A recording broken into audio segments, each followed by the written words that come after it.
Sarah gets there, the planning board can convene. He asked me to open the planning board meeting in our absence, but I can't because we don't have a forum.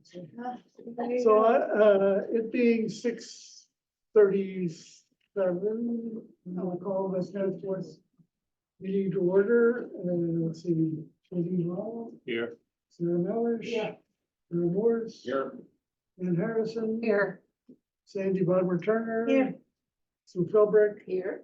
and Richard Smith, I believe, is online. Here. All right, Richard. Okay, and I'm Chris Olney, and I'm here also. So let's get right to it. We don't have any communications to discuss, so we're gonna go right to a presentation, I guess, by Emily and Mark to tell us about the zoning language that they've been working on for the past couple of days.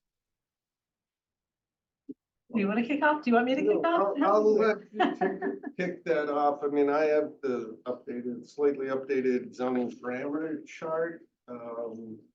But I had sent Chris an email after I got yours that we would have you run through what you did this afternoon, because it's kind of the latest updated version.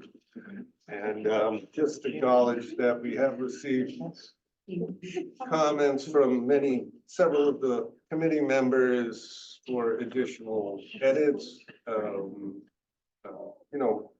minor adjustments to certain things, and we did want to change the name of the district from multifamily overlay district or mod to community housing district. So CHD.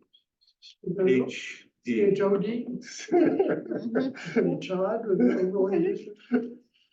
So, oh yeah, overlay district. Yeah. Okay, Chad. So I need whoever is the host to allow me to share my screen and then I can. Okay, I don't have my laptop. Mark, can you sign in as host? Not sure how. We can help you. Okay. In the meantime, we'll pass on a printed copy. Thank you. You have Zoom, right? No.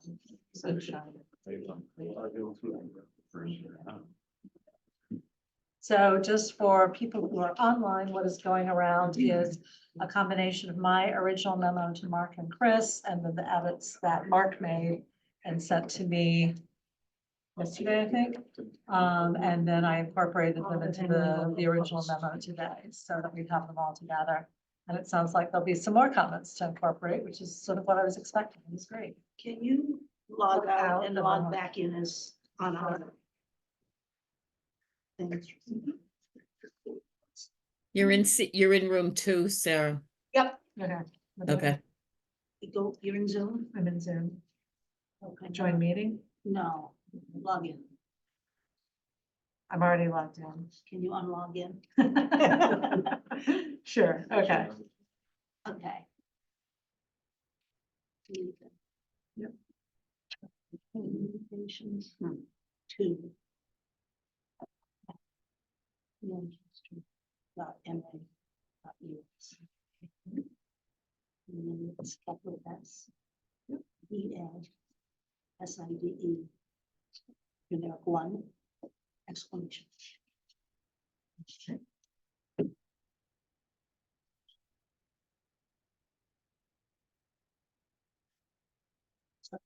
Alright. And just make sure you ready work. Yeah. Okay, so now you should be able to share your screen. Okay, great. Let's do this, and I I can. know what we're doing without Sarah. Well, last night I had to recuse myself from one of the applications. And nobody on the board knew how to make somebody a co-host, so I had to go up to the table to make somebody a co-host so they could present their. Okay, so, as I said, this was originally in a memorandum form for Mark and Chris to be passed on to all of you. I typically do it this way so we can keep track of the different versions as we go through the zoning, because there's always multiple versions. So, there are now 4 separate portions to this. The first, and I'm gonna zoom in a little bit more so that people can see. The first is, I noticed as I was going through your zoning that your current introduction refers to all zoning changes. Number 2, require approval of town meeting by a 2/3 vote. And since you have other options that are 2/3 vote now, I'm just recommending that you say as established by MGL chapter 48, section 5, which talks about the different quantums of vote, so that your zoning recognizes it. We've already been using that. I guess. You probably have, yeah, exactly. So it's the sort of thing, I start at the beginning of the zoning and start working my way through to see if I see anything that might be a barrier. So since I know HLC is doing that as well. So the next piece, modify 8.3, this which is your regulation of marijuana businesses. I noticed that your adult entertainment overlay and your marijuana business overlay are both over the LCD district. That was called out in the AG's letter to Pembroke. They also had a similar situation. And I took a look at your adult entertainment district. It appeared to be okay because the distances were from residences. But your marijuana business, this 8.3.5.3, it had shall be located, no marijuana business shall be located within 300 feet of a residential zoning district. So I went ahead and just added the Beaver Dam Road sub-district into that. So, Beaver Dam is Is a a district, district. not a sub-district. all right, we need to talk about that in a moment. So, Okay, and you're calling it the multifamily overlay district instead of the comprehensive. because I hadn't heard that change yet. So we are now, what I'm going to do is as we talk, if we have an immediate comment, I'm going to go ahead and make the change. So that's the comprehensive housing community housing District. overlay district. Okay. Can we Excellent. put an S on the end of district? District. So that's what I wanted to ask you about, because you mentioned districts versus sub-districts. So I want to make sure that we're all on the same page, because I had understood that you were going to have one overlay district that had multiple sub-districts within it. And everything that we were looking at was a sub-district of that larger district. That was a They while weren't- ago. They're not connected.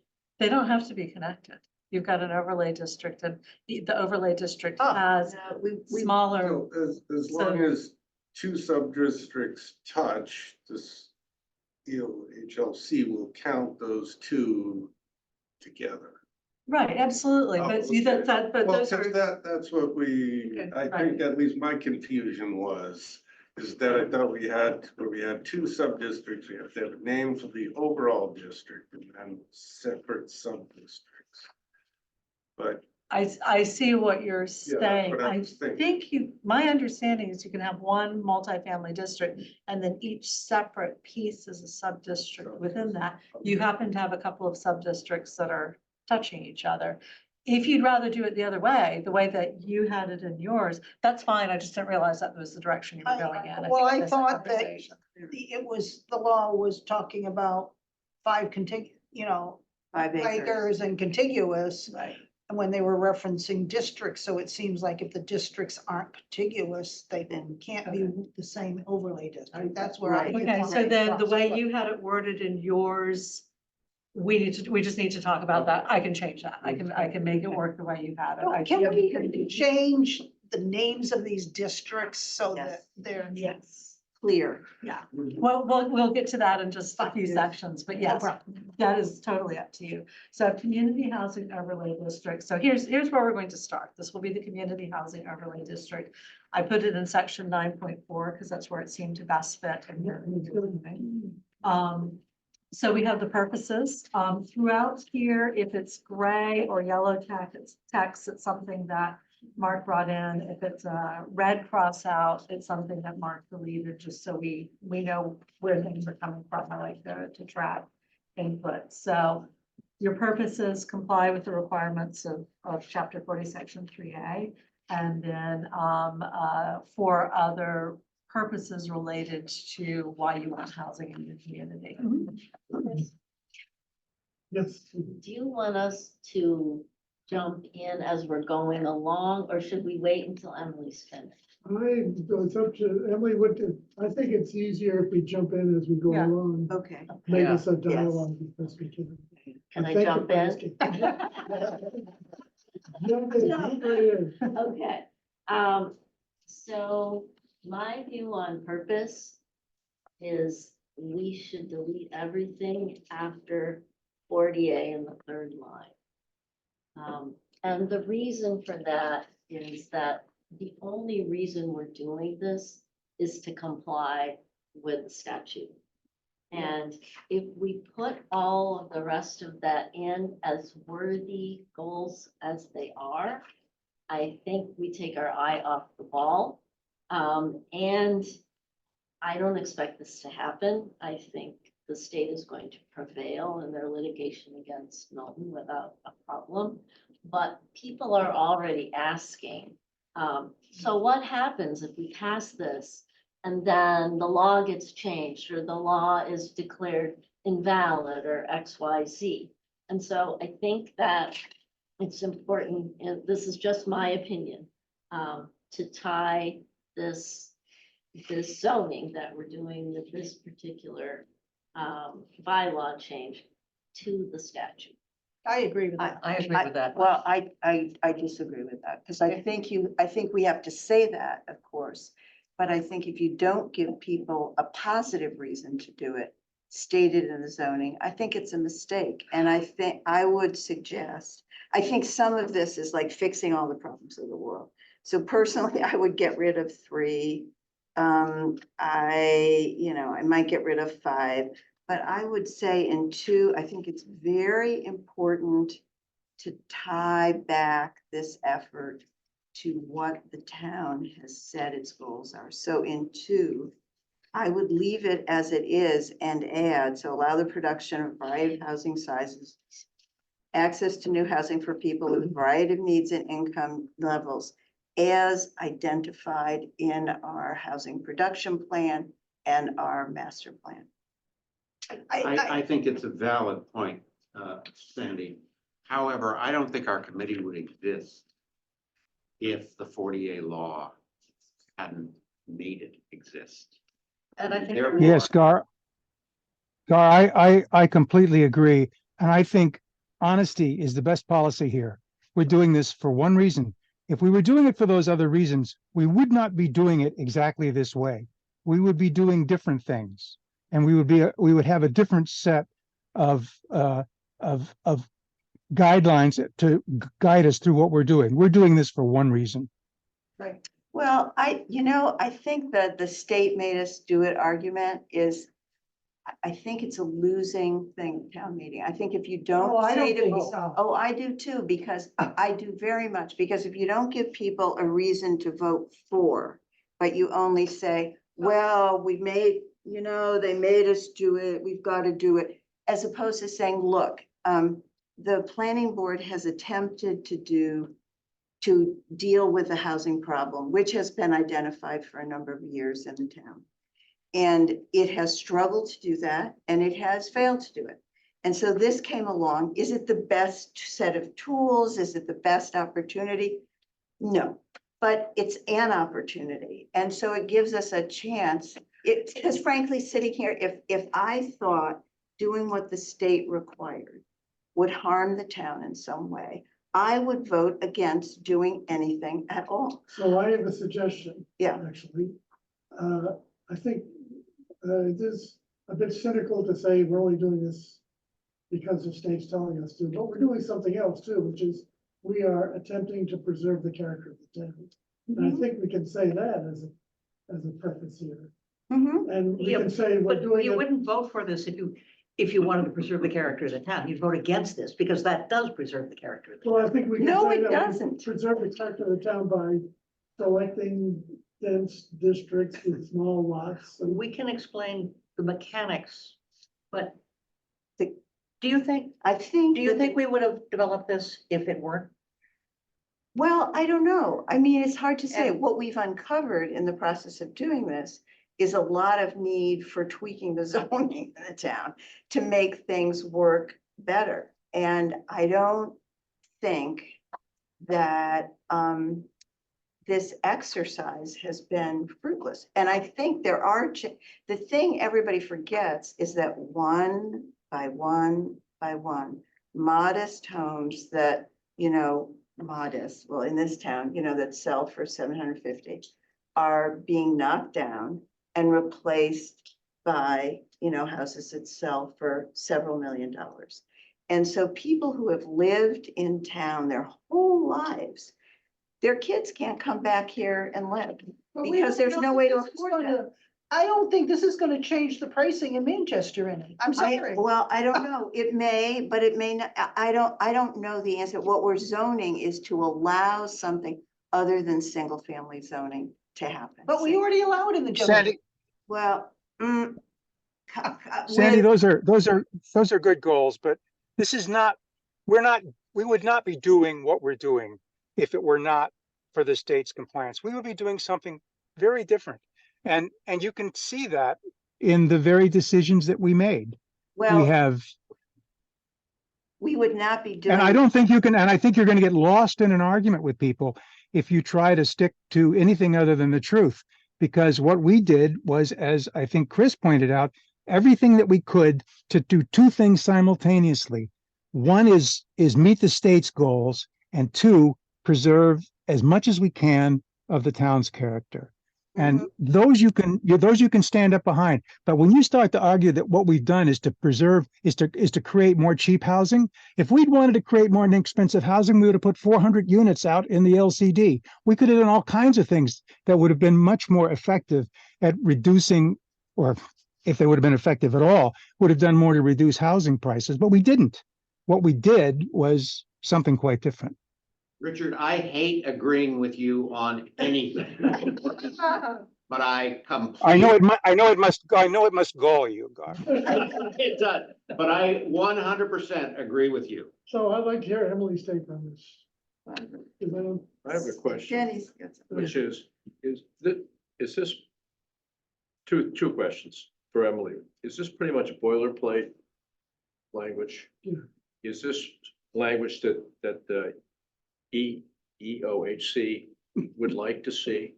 Or would it be sufficient simply to say, we're complying with whatever that section is? So most of that language came from the sample zoning, but the commentary.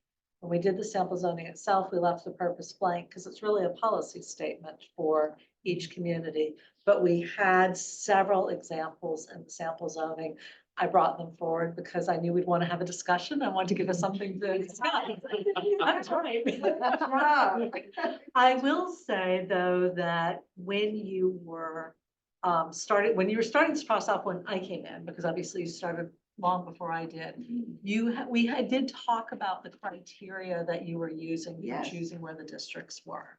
And you might want to, you don't necessarily want to go overboard in a purpose, but you might want to consider reflecting some of that in here. I would like to see that in oral arguments. I Yes. don't. And that would be the other way that you. I could- don't want to see. Right. I think there are lots of opportunities for people to find something in here and argue that what we were doing had nothing to do with that, and just make this whole process more difficult. I will vote for it, even though it is just to avoid having the state take over and do our zoning for us. If there's- And I would Would suggest, you agree with Chris's point about adding a second purpose? well, I would suggest that on that first sentence, Yes. that you, after the chapter 48 paren, say while preserving the character of the town. The we're very, not- for the sentence, top, not- paragraph, yeah, the very top right. under purpose. Yes. So the instead one becomes just it's not purposes, it's. There's no numbers, that we get rid of, as Sue suggested, we get rid of the second sentence in the first paragraph and eliminate everything else, and I'm suggesting that we add a clause to that first sentence. I would agree with I'm that. looking at this part. No, don't bother, that's gone. We're up We here. crossed that line. So crossing this out, which I've So just is done. that not relevant? Well, Emily just, okay, that's all done, okay. And the second sentence in the first paragraph. So like that on the screen. And what I have in the comment, it says, while preserving the character of the town, Attempting to preserve. attempting to Yeah. preserve the character of the town. Okay. I'm good with that.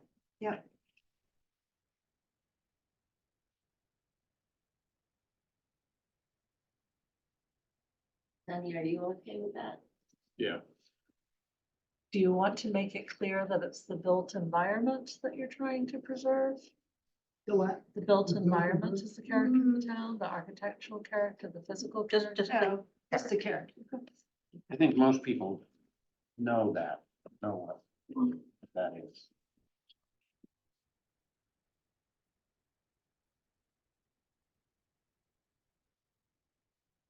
So the next piece is establishment and applicability. This is where we can talk about the districts. So we have it as, this is an overlay district, identifying how much land there is. It's superimposed over the underlying zoning districts and shown on the overlay maps. And once we've created those, we will refer to them by name. How it's applicable, which is an applicant can develop the multifamily housing. The underlying zoning and its relationship to the underlying zoning, so it is an overlay district. And what happens if this is silent? So for example, if somebody's trying to do a use that is not part of this overlay district, they're doing it under the underlying zoning, it makes that clear. So here's the question on the sub-districts. So you're saying, and I'm just gonna cross it out just so we can see that these are districts rather than sub-districts. So let's talk We have about, 4 districts. okay, because when I saw that in the text, I think there were 4 districts and then there were still like 5 sub-districts. So tell me the 4 districts that you want and then which of them, because you wanted to change the names as well. So I want Yeah, to make sure we get yeah. all of that correct. I mean. The first district is not Pine Street, it's Pine Pine Street, Elm Street to Street. Elm. Pine Street to Elm? Yes. Yeah, Okay. Yeah, I mean, you can develop a thing. that Pine says- Street to Powder House. Yeah, okay. well, no, but Powder House is its own separate thing. right? No, but It's it's a part of the subject. district. It's a sub-district. That's right. I beg your pardon. So Pine Street to Powder House. Okay. Powder House is 2 words. Okay. And then so Newport and Powder House It's a is sub-district. gonna be a sub-district of that. And So- Pine Street is a sub-district. Yeah, And maybe they should be another level in if they're sub-districts. yes, I can't do quite that level of editing on this PDF, but I will note that that should be in, actually maybe it will. You can Oh, maybe it did. call it It did, Lower let me do it. Pine, so it's not confusing. Lower Pine Street. Great. And you need a carriage return after sub-district, Powder House with a capital H. Yes. Okay, Summer Allen to Lincoln, So the next one would be is that correct? beach to Beach Street to C Street. C Street. Okay. And summer is, Well, And then are you having Beach Street and C Street are separate sub-districts within Summer that? Street is a sub-district, Beach Street to C and Street. then C Street is the other sub-district.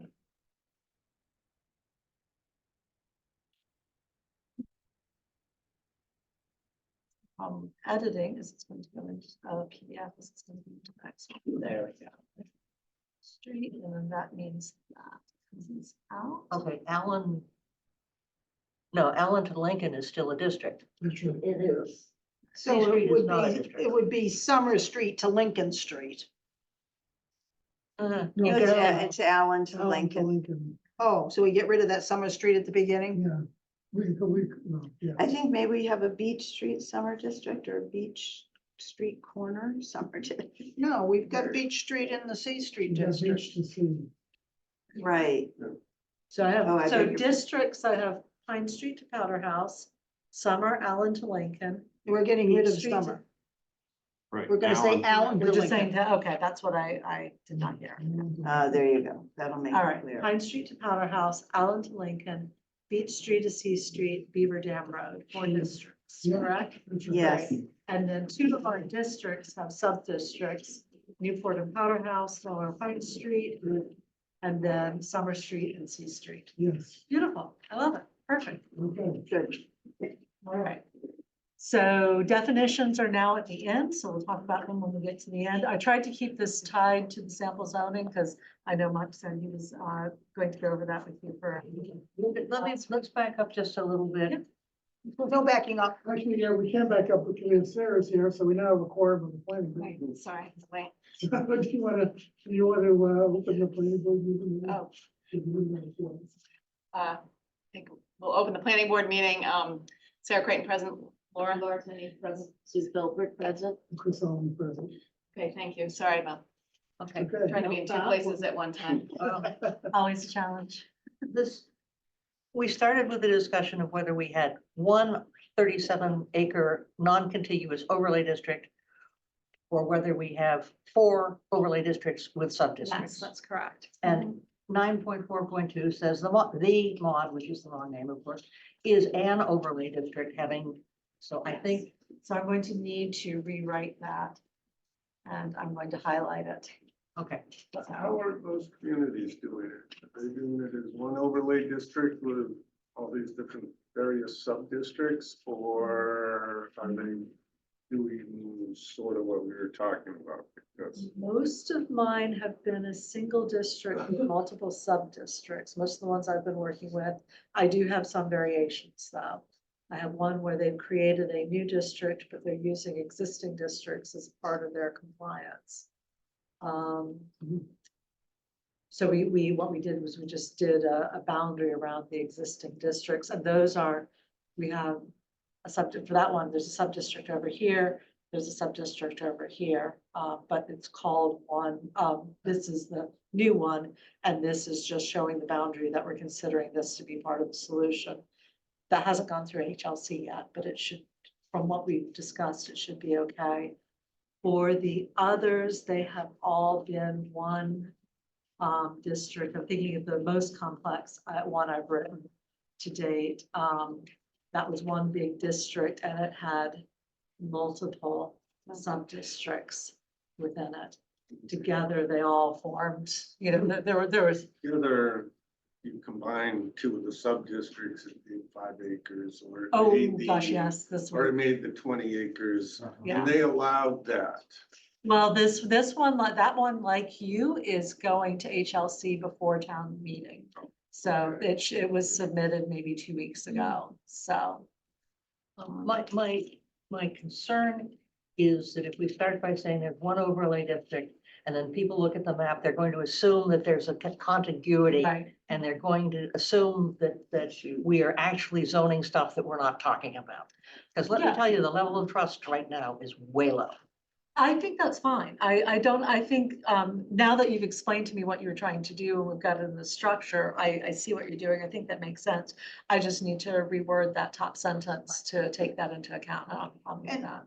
The other issue I would raise is that all of the districts in our zoning today have letters.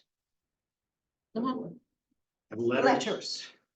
So Yes, this it is went- kind of complicated, and do you want like overlay district P for Pine, and then say that's Pine Street to Powder House District, overlay district B, I don't know, That's what I'm throwing out there. That the underlying districts are letters. yeah, okay. This is overlay districts and it's like the water protection. Well, D2 is an overlay district. I don't think it is. Yes, it anymore. is. It's the first 100 feet in. Yeah, except it doesn't say that in the zoning law. Well, it used to. I don't.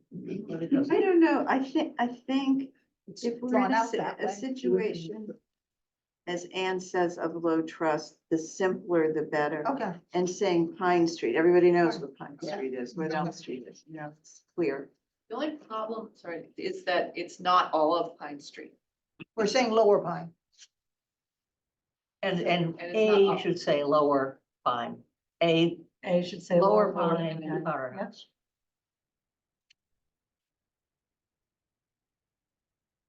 But it's not all of each. And there will be a map associated with it as well, Sure. too, so people will be able to see that. Anything else on applicability? Okay, well, we're gonna do definitions at the end. So the next thing that we're doing is permitted uses. So A, multifamily housing. B, Mark, you and I didn't get a chance to talk about it. So I'm gonna turn this, for the text in yellow, I'm gonna turn this over to you, since we don't have a chance to talk about it. I don't want to put words in your mouth and let you, explain to the collected people on and offline, So what you were thinking. we added this because there are a few parcels that are overlaid the G district, which allows commercial. Right. So we wanted to allow someone to have a commercial use, but still have multifamily. But obviously, we're not allowed to write it into our zoning as a requirement. So we wanted to specifically allow for that in the bylaw and state it. So that's what this tries to do.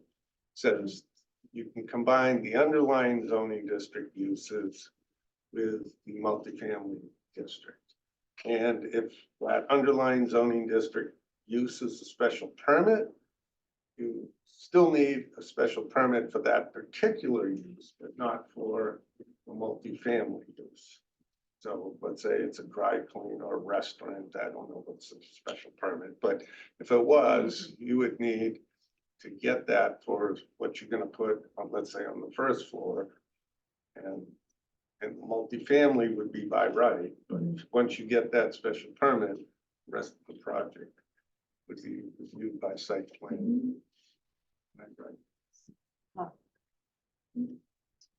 So there's some things I like about that structure, and there's some things I have some questions about. One of the things I like is you're not having to say, well, in the districts where the underlying district is this, you can't do that, but in the district where the underlying district is that, you can, because it just refers to what's already allowed in the underlying district. I think that makes it cleaner.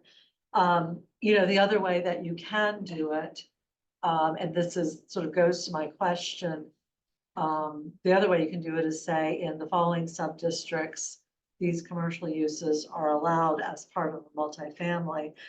The reason I bring that up is I'm wondering if there's any uses in the G district that you would not want to be part of this. Multifamily.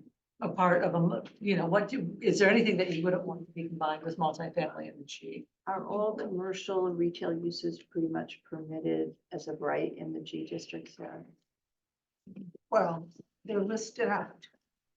Yeah. I don't have it in front of me. It's like, There's is that generally? pages of uses. Yeah, see, I was trying to avoid going. Yeah, I through know, this so. Because if we went through the entire list, after, on each of the uses, we would have Right. different Gets groups so of people complicated. having different opinions about whether a restaurant should be allowed versus retail versus a dry cleaner. What you could do in this wording is change it to reference non-residential uses. Ah. So non-residential. permitted Uses that are uses, allowed yeah. in the underlying zoning district.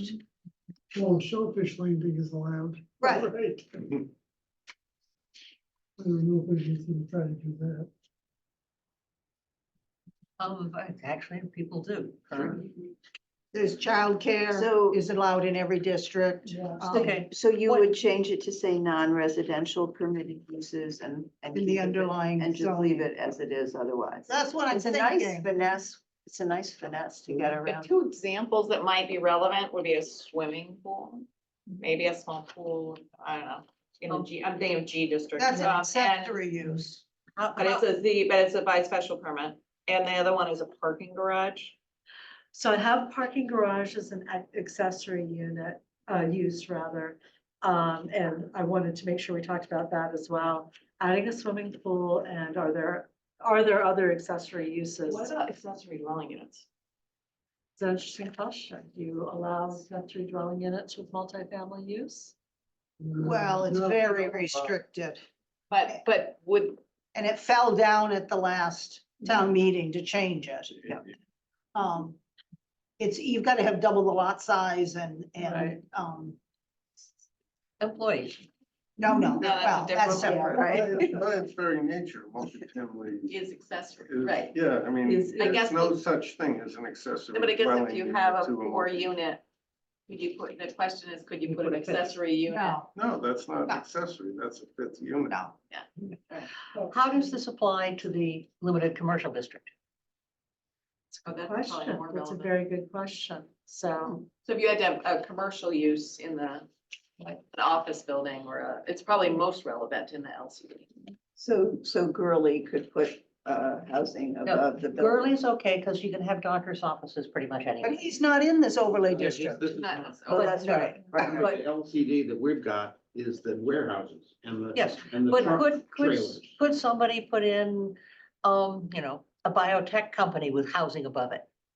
Correct. That's example, good example. Or a, But you would think if you were putting in a biotech company, you would just go under the underlying zoning district. But not if you wanted not if residences you want to above. have the housing. well, and because this does allow multiple buildings on a site, this is a good thought experiment.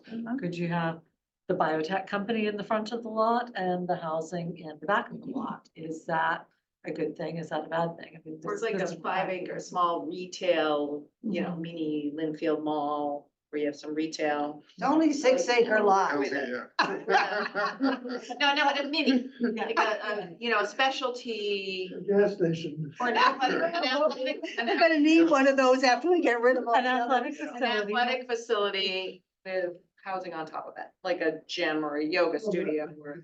Say a convenience store with Convenience. an athletic facility with housing on top. And by the way, Or senior any, housing. any use in the LCD under the underlying zoning requires a special permit, so. Right.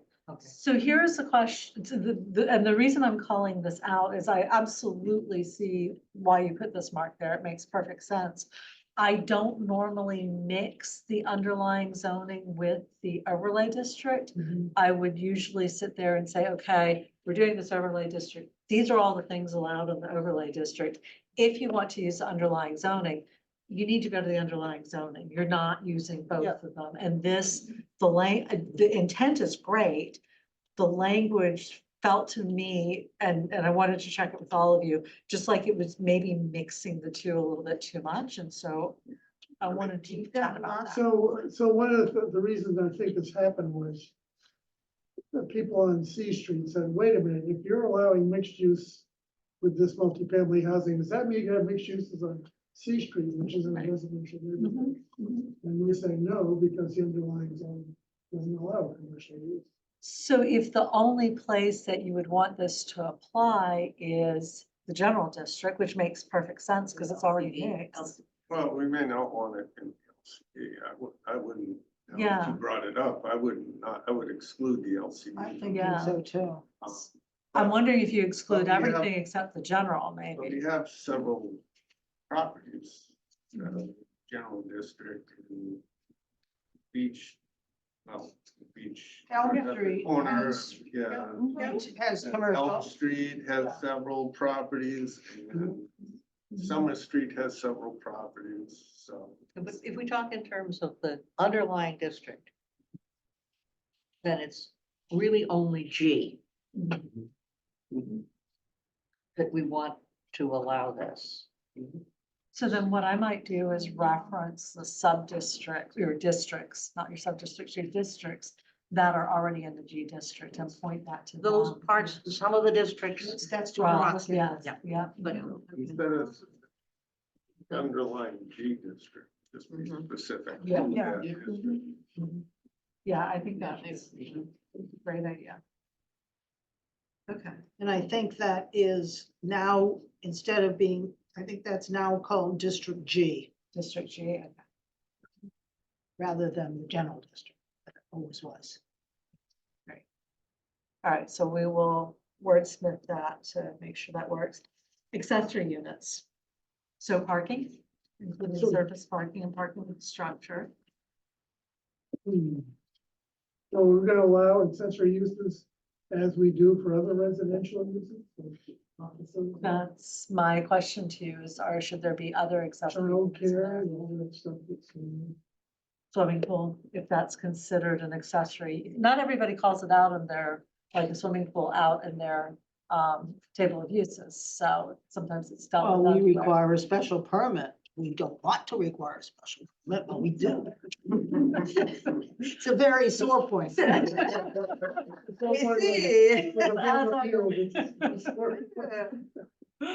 So if there's anything else. I mean, I think one of the things that's an accessory use that we want to limit is sports courts. Sports courts, because of the pickleball challenge. Sure. I'm But trying that to would require decide a if more special- communities at this point are talking about MBTA or pickleball, because honestly, it's been hitting every town meeting. Pickleball is starting to hit town meetings. so- Oh, boy. No leaf blowers.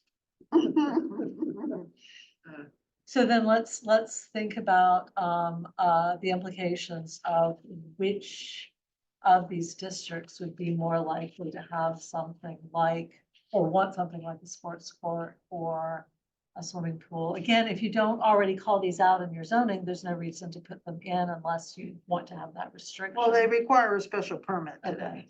All right, So here's, Leave it the way it here's, is. Just here's leave a it the way quick it is. list of the accessory uses that we Four allow. borders. Four borders, that's right. I four love that. borders. One commercial vehicle, garaging of, maintaining more than 4 automobiles. Tennis court, well, these all require special permits. and since you already have them, we could just leave An them. as is ADU and not within the worry about it. accessory uses. Okay, I but, don't but think accessory use is gonna be a big. thing. Customary home occupation. customary home occupation is, and the examples are kind of 19th century, but I mean, people, you know, people work from home. Right, Yeah. absolutely. And I Especially- think we need to make, I think we should allow people to work from home from the newly developed units. How about family daycare? Small family daycare. I think by state statute, that has to be allowed by right. I Yeah. think that's, we changed it. We separated large and small. Okay. So wait, are you suggesting we basically just refer to the accessory uses that are in the code? I think already? so. I think that'd Do be the that, easiest yeah. thing to do. Yeah, Yeah. and the Okay. ones that are just allowed by right. Right, yep. How about the one, accessory uses or structures on the same lot with customarily incidental to the permitted main use? So Mhm. if you had a particularly a larger, or, for you, whatever, a multi-unit building, you could have a couple of garden sheds and a garage or, so to me, that's helps to keep the main building perhaps smaller and Mhm. smaller scale, perhaps. On the flip side, it also might allow us to, if you had 4 garages for 4 units Right. that are detached, it adds more building, it might add more building and more mass and more impervious surface. So. It's gonna go to the coverage issue. So that's Right. included in the It's- coverage I by understand, but if structures you have a count. larger lot, do we need to allow accessory buildings, whatever those might be, unforeseen accessory buildings, by right, because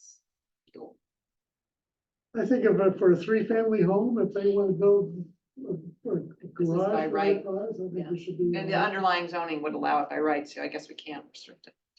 Again, if you're choosing to go under under the overlay, they should only be looking at the overlay. So they can't pick and choose. So if they Okay. say, so, and it's one of the reasons I have parking here is an accessory use. But if there's anything that you do want to make sure is allowed, it within the or prohibited within the overlay, it should be in the overlay itself. You don't want somebody coming in saying, well, I like this in the overlay, but I like that in the underlying. So I'm gonna argue between the two. Well, of them. Yeah. I think if all those other uses, I mean, clearly we have very defined, Right. we have very defined districts with very defined character. And most of the accessory uses Chris just read, don't want anyways, because you begin with small lots. And so aside from parking structures and customary home occupation, I mean, anyone think, I mean, Why do you want to expand it? Yeah. I don't understand that. yeah, no, I'm not saying expand. No, no. I don't want to do anything. What I want to do is make sure that you are all happy with, I with don't the take ones in there, personal. yeah. No, I think that's like keep it clear. I would want to expand the scope. Right. It doesn't make sense to me. I think you'd want as much control over what the accessory use might be, and you have it under the existing zoning. So I think pointing to the existing zoning, but maybe with one or two. I'm not sure that we want to, you just made a very good argument for Yeah, not for not mixing doing the Not zones. doing that. And I, Yeah. No. What I meant was, don't say, just go to the underlying zoning. By pointing to the existing zoning, I mean, you're pointing to a specific section. And saying, see section XYZ, table of uses, accessory, these are also considered, rather than saying, just let the underlying zoning govern when we're silent. We're saying in the overlay district, these specific accessory Okay. uses as shown in the table of uses are allowed. I don't have the table of uses in I front don't of me, either. so I'm having, I do. It's 1, 2, 3, okay, 4, 5 pages long. I'm right. And But some of them, accessory some of uses- them are by right and some of them are by special permit. There are actually 12 of them. And I guess No. where I'm getting is You're talking about, Accessory uses. yeah, but there's all the other uses too, the non-residential uses that were prohibited. No, we're just talking about accessory. uses. okay, I guess the reason I'm bringing up the accessory uses is because you've got two different types of housing going Yeah. in. Right. One in the LCD, Mhm. what will be Beaver Dam, one everywhere else. If you're talking about that limit of 100 units in Beaver Dam, that's likely to be a different layout and format than the 4 units here, the 4 units there.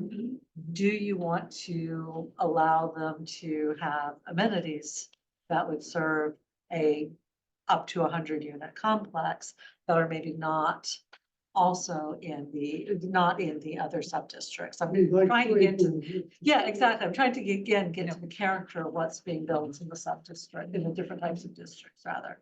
Take me a while. One other thing that you probably should include is small childcare, because it's required by law. Yeah. It very much depends on the town council that I've dealt with. Some of them say that those section 3 uses should be in an overlay district. Some of them, it's because it's in the underlying. They just say it's in the underlying, it's allowed us of that as an exempt use, but I'm happy to put it in. I'm a firm believer in allowing childcare. anyway. Yeah. Exactly. Is Especially this a in topic housing. where we might narrowly define it and ask for public input to help us? Sure. No, maybe that just confuses. I think this is a can of worms. Okay, we'll come back to this. We'll continue on and we can always come back. to It's some of this. abused today, and if you pull it in, it's gonna be abused in the overlay district. So you would suggest having a specific table of uses for the overlay district. If there's specific accessory uses we want to pull in, we list them. Yeah. I agree. Yeah. Because like today, we don't limit the number of accessory structures you can have. Right. How many sheds and garden sheds? And and the ADU is an accessory. And I think we've And just gone this- through and don't want ADUs in the, Yeah. Right. Okay. And I would Eliminate So sports we'll make a books. list, we'll make a list. Yeah. Yeah, I've taken down some of the suggestions. All right, table of dimensional standards, this should look very familiar, because this is what we've been working on. So the thing that I added was the sort of went back to your existing table of uses and put this in the same order and format. So you've got your lot area, your additional lot area per dwelling unit, minimum frontage and lot width. I took from the underlying district because the model doesn't do those. Height, obviously, stories was in the model and was tested.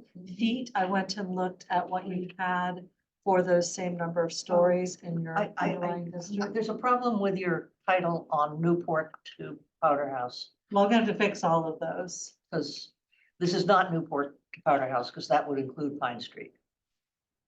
These were all Newport- the districts that were up above. Obviously, this is gonna have to get Okay, fine. fixed now, yeah. I don't understand on the height for 4 stories why you're using 50 feet. I would Because- use 45. Because one of your zoning districts. LCD has 55 feet and that's the only one. All right, Yeah, we had talked about dropping that to 45 feet. So Yeah. it's on, I did it's on the updated chart that I put together. Okay. So Yeah, just we- because 50's. And the other thing is there's typos in the coverage by structure. Oh, yeah, it's way high. It should be 40%, not 70.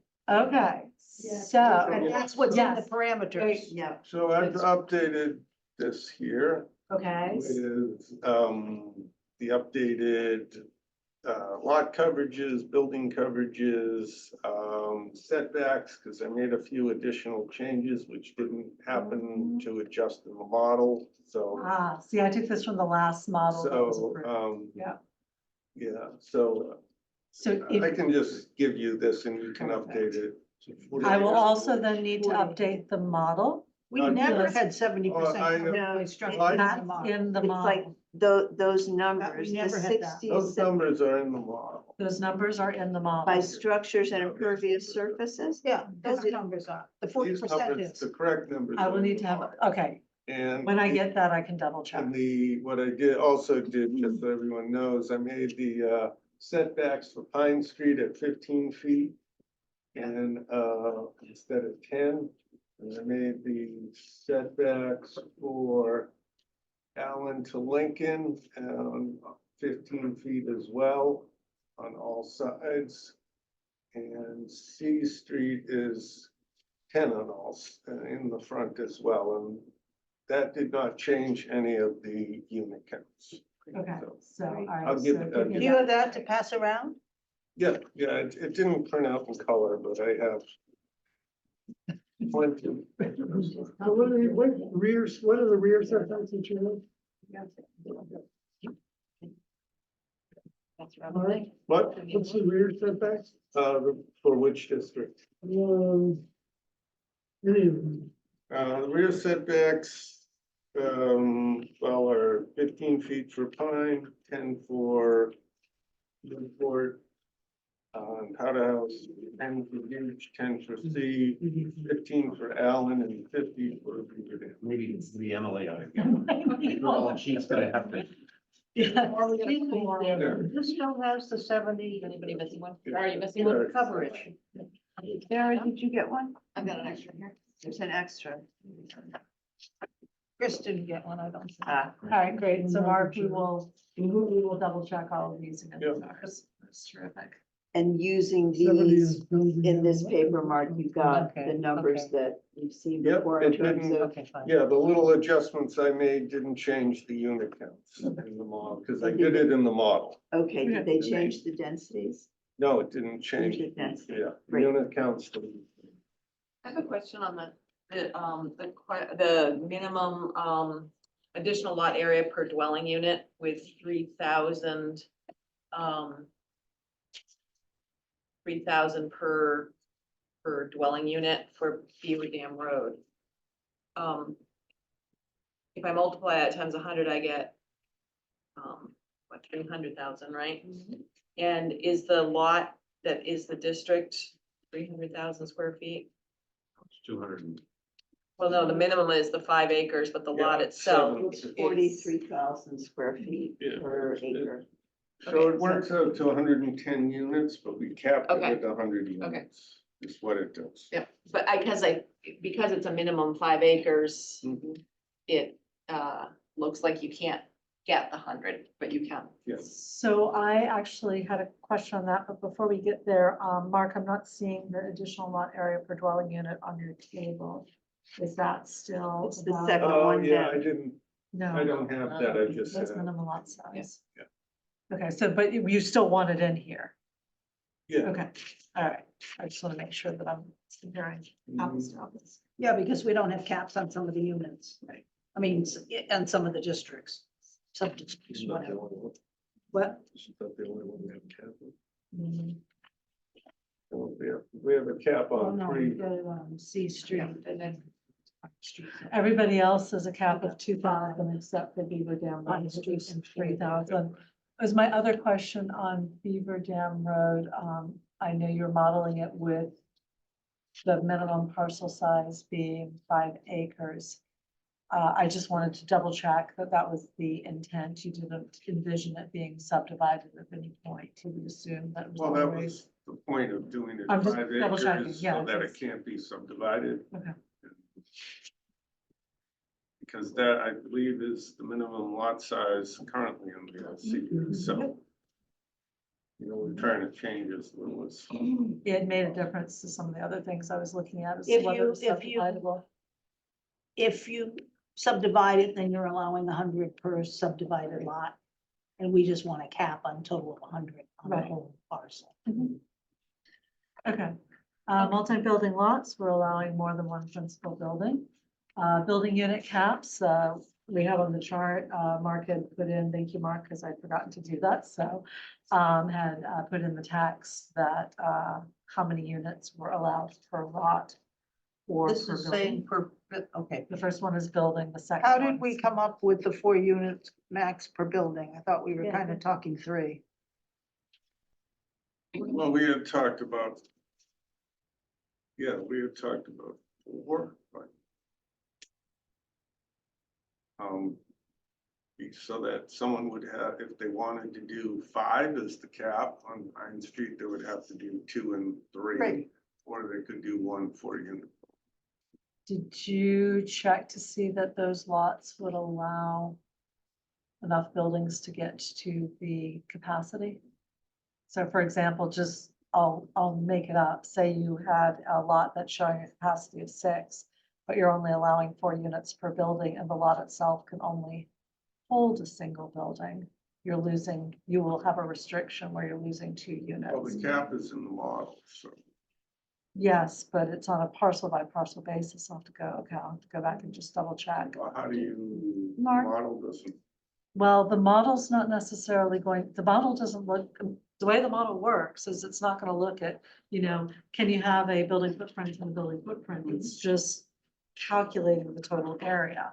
So if you're saying that your limit, if the model says, based on this, I can get 8 units on this lot, and you're saying, but you can only have 4 units per building, and the lot can't have a second building on it, it's not going to fit, then you can't get to that capacity of 8 units. So I I'm don't, wondering if you- I don't think we should have a limit in On the the, building. I know, I agree. Why do we? You have can to- LCD if you want, but not in the downtown area. I think it's overkill. The building unit cap seems to me to be superfluous, because do we really care if there are caps in the number of units per lot? Do we care how many buildings it's in? Well, yeah, because I mean, if you're trying to maintain, so in Pine Street, where you will over time have a fair number of new units. And if you don't put a cap on the units per building, you will end up with several bunch of large buildings. No, on we're some of the limiting larger it to 4 parcels. units per lot. No, it's 5 units per Oh, lot. 5 units per lot. So if you don't cap the size of the building, the numbers of units in the building and spread it out into 2 buildings. So the perfect example I've been using is right across the canal here. There's a bunch of houses that were built, 25 years ago. Oh, the buildings are much older than that. They're older than that, Yeah. but they're clustered together. They're probably, what, 2-unit buildings, maybe 3 in More some of than those. 4, I think. Some of those, but those, some are clapboard, some have Some are brick, shingles, yep. different roof lines. They fit in as if they were here 200 years ago. Well, the Knights building probably was. Okay, but And, the rest and of them, the big one came over on a barge from Salem and it's Okay. 18th But century. his point, I think, is that they are multi-unit buildings that are small because they only have a few units per Yep. building. yeah. So I like the idea of, and isn't it, I mean, of having, if my parcel is this size, you know, I can put a big building on, aren't we saying you can put a big building on it that has 4, we're saying, should we allow a larger building that's 4, or if we have 4, that has to be in 2 smaller buildings, which is that sort of scale that is small, and I think it's a good, How would the model figure out whether you could do it? What, you can't, that's what's worrying me. so. So the state might give you. You'd have to do a fit study to, I mean, I don't see what we're gaining by this. I really don't. And we've got Well, but you're- ours, you're our gaining- little building with 7 units in it, right? So with, Yeah, that would be prohibitively. As big as this little. But you have some big parcels, you have some big parcels on Pine Street that would allow for some big buildings. But we're limiting it to 5 units on a parcel. So the max You can units do you it. could have, Can have a big. In a building. You can buildings- have a big building, well, 5 units, I don't see that especially given the building margin. for 4 units is gonna be much smaller. I don't see, if you put it down to 3, maybe, Well, you could do it 3, so someone has to do 2 and 2 or 2 and 3, that would be. That would work even better. We never discussed that, everyone seemed that 4 was great, we didn't ever But discuss 3 in would a be single better. structure. so.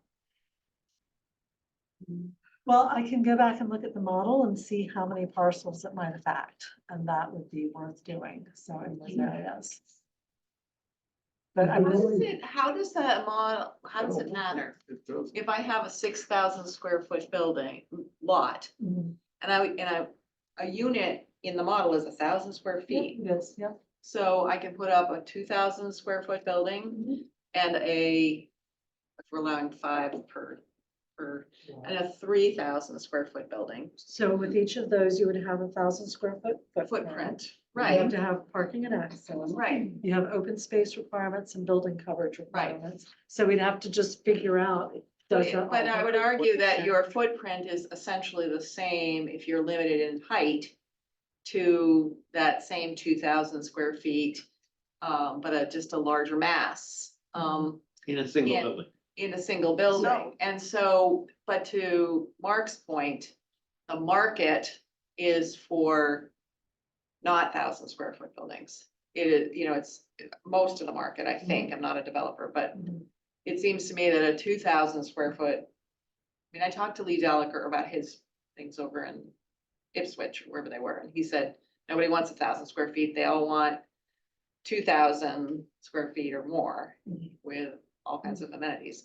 So your 5 units now is a 10,000 square foot building, which in order to sit within the height limits is a large footprint. But you've also got building coverage, so a So- 6,000 square foot But I lot guess may I not like fit. the idea of scale, The of trying to 40 maintain the small scale. The And I 40% coverage on a 6,000 square foot lot Right, is a 2,400 square foot footprint. It's gonna limit it. Yeah. but you So you can't, can but you still can only do have it. 3 units on a 6,000 square. What? foot. You can only have 3 units on a 6,000 square. No, we're not foot. Isn't limited. it 2,000 per unit? Yes, yeah, you can only have 3 Oh, units okay. on a 6,000. So you need a Well, the point 10,000 is- square so- foot. So the question, the reason I'm raising this question is you've put a lot of restrictions on here. At some point, the restrictions start to cancel each other out, potentially cancel each other out for those smaller lots.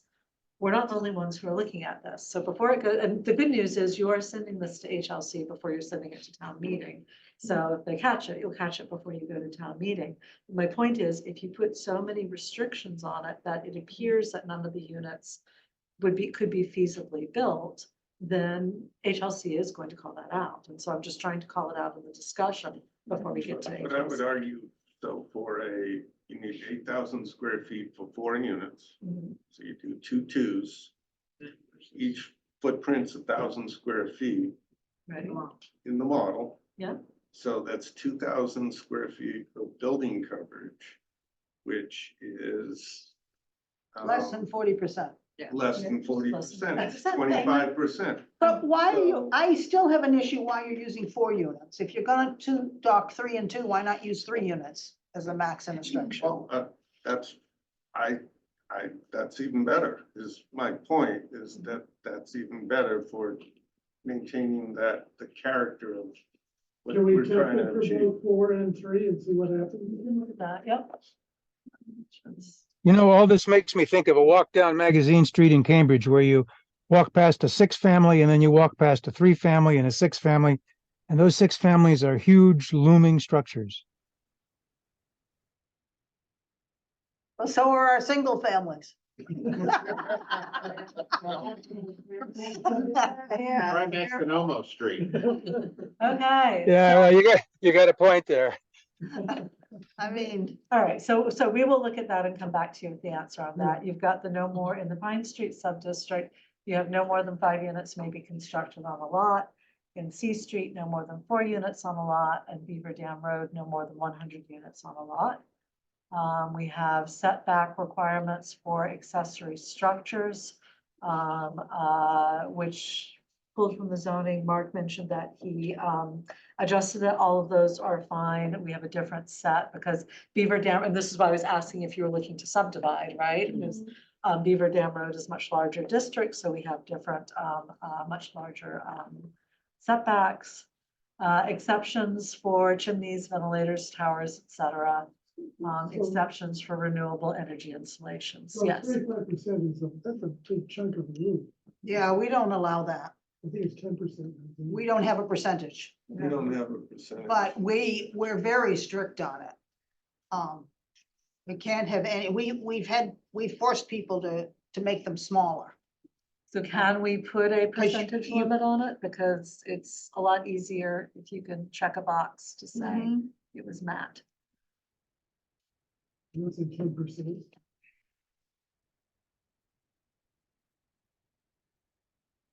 And there can't be any living in.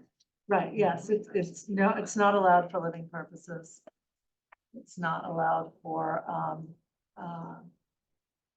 any sort of habitation.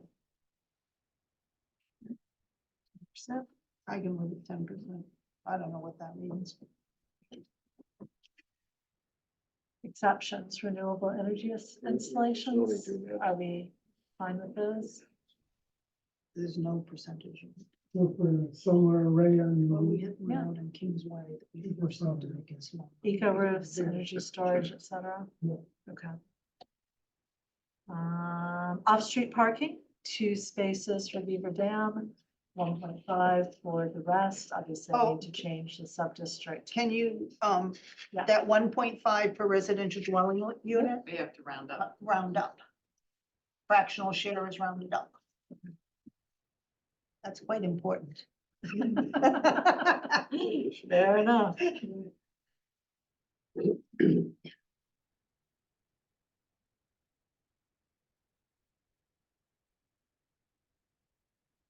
I ask a question about that? Yeah, I'm sure there's been a lot of debate about parking. Have we ever talked about a maximum number instead? I had it as a maximum originally. We did have a maximum. Yeah, because there is a real estate cost here of saving the town and creating more surface parking. I think the challenge with the Yeah. parking is that's a hot button in town. And so we're better off leaving it consistent with the existing zoning. I had 2 applications last night. All we heard about was parking.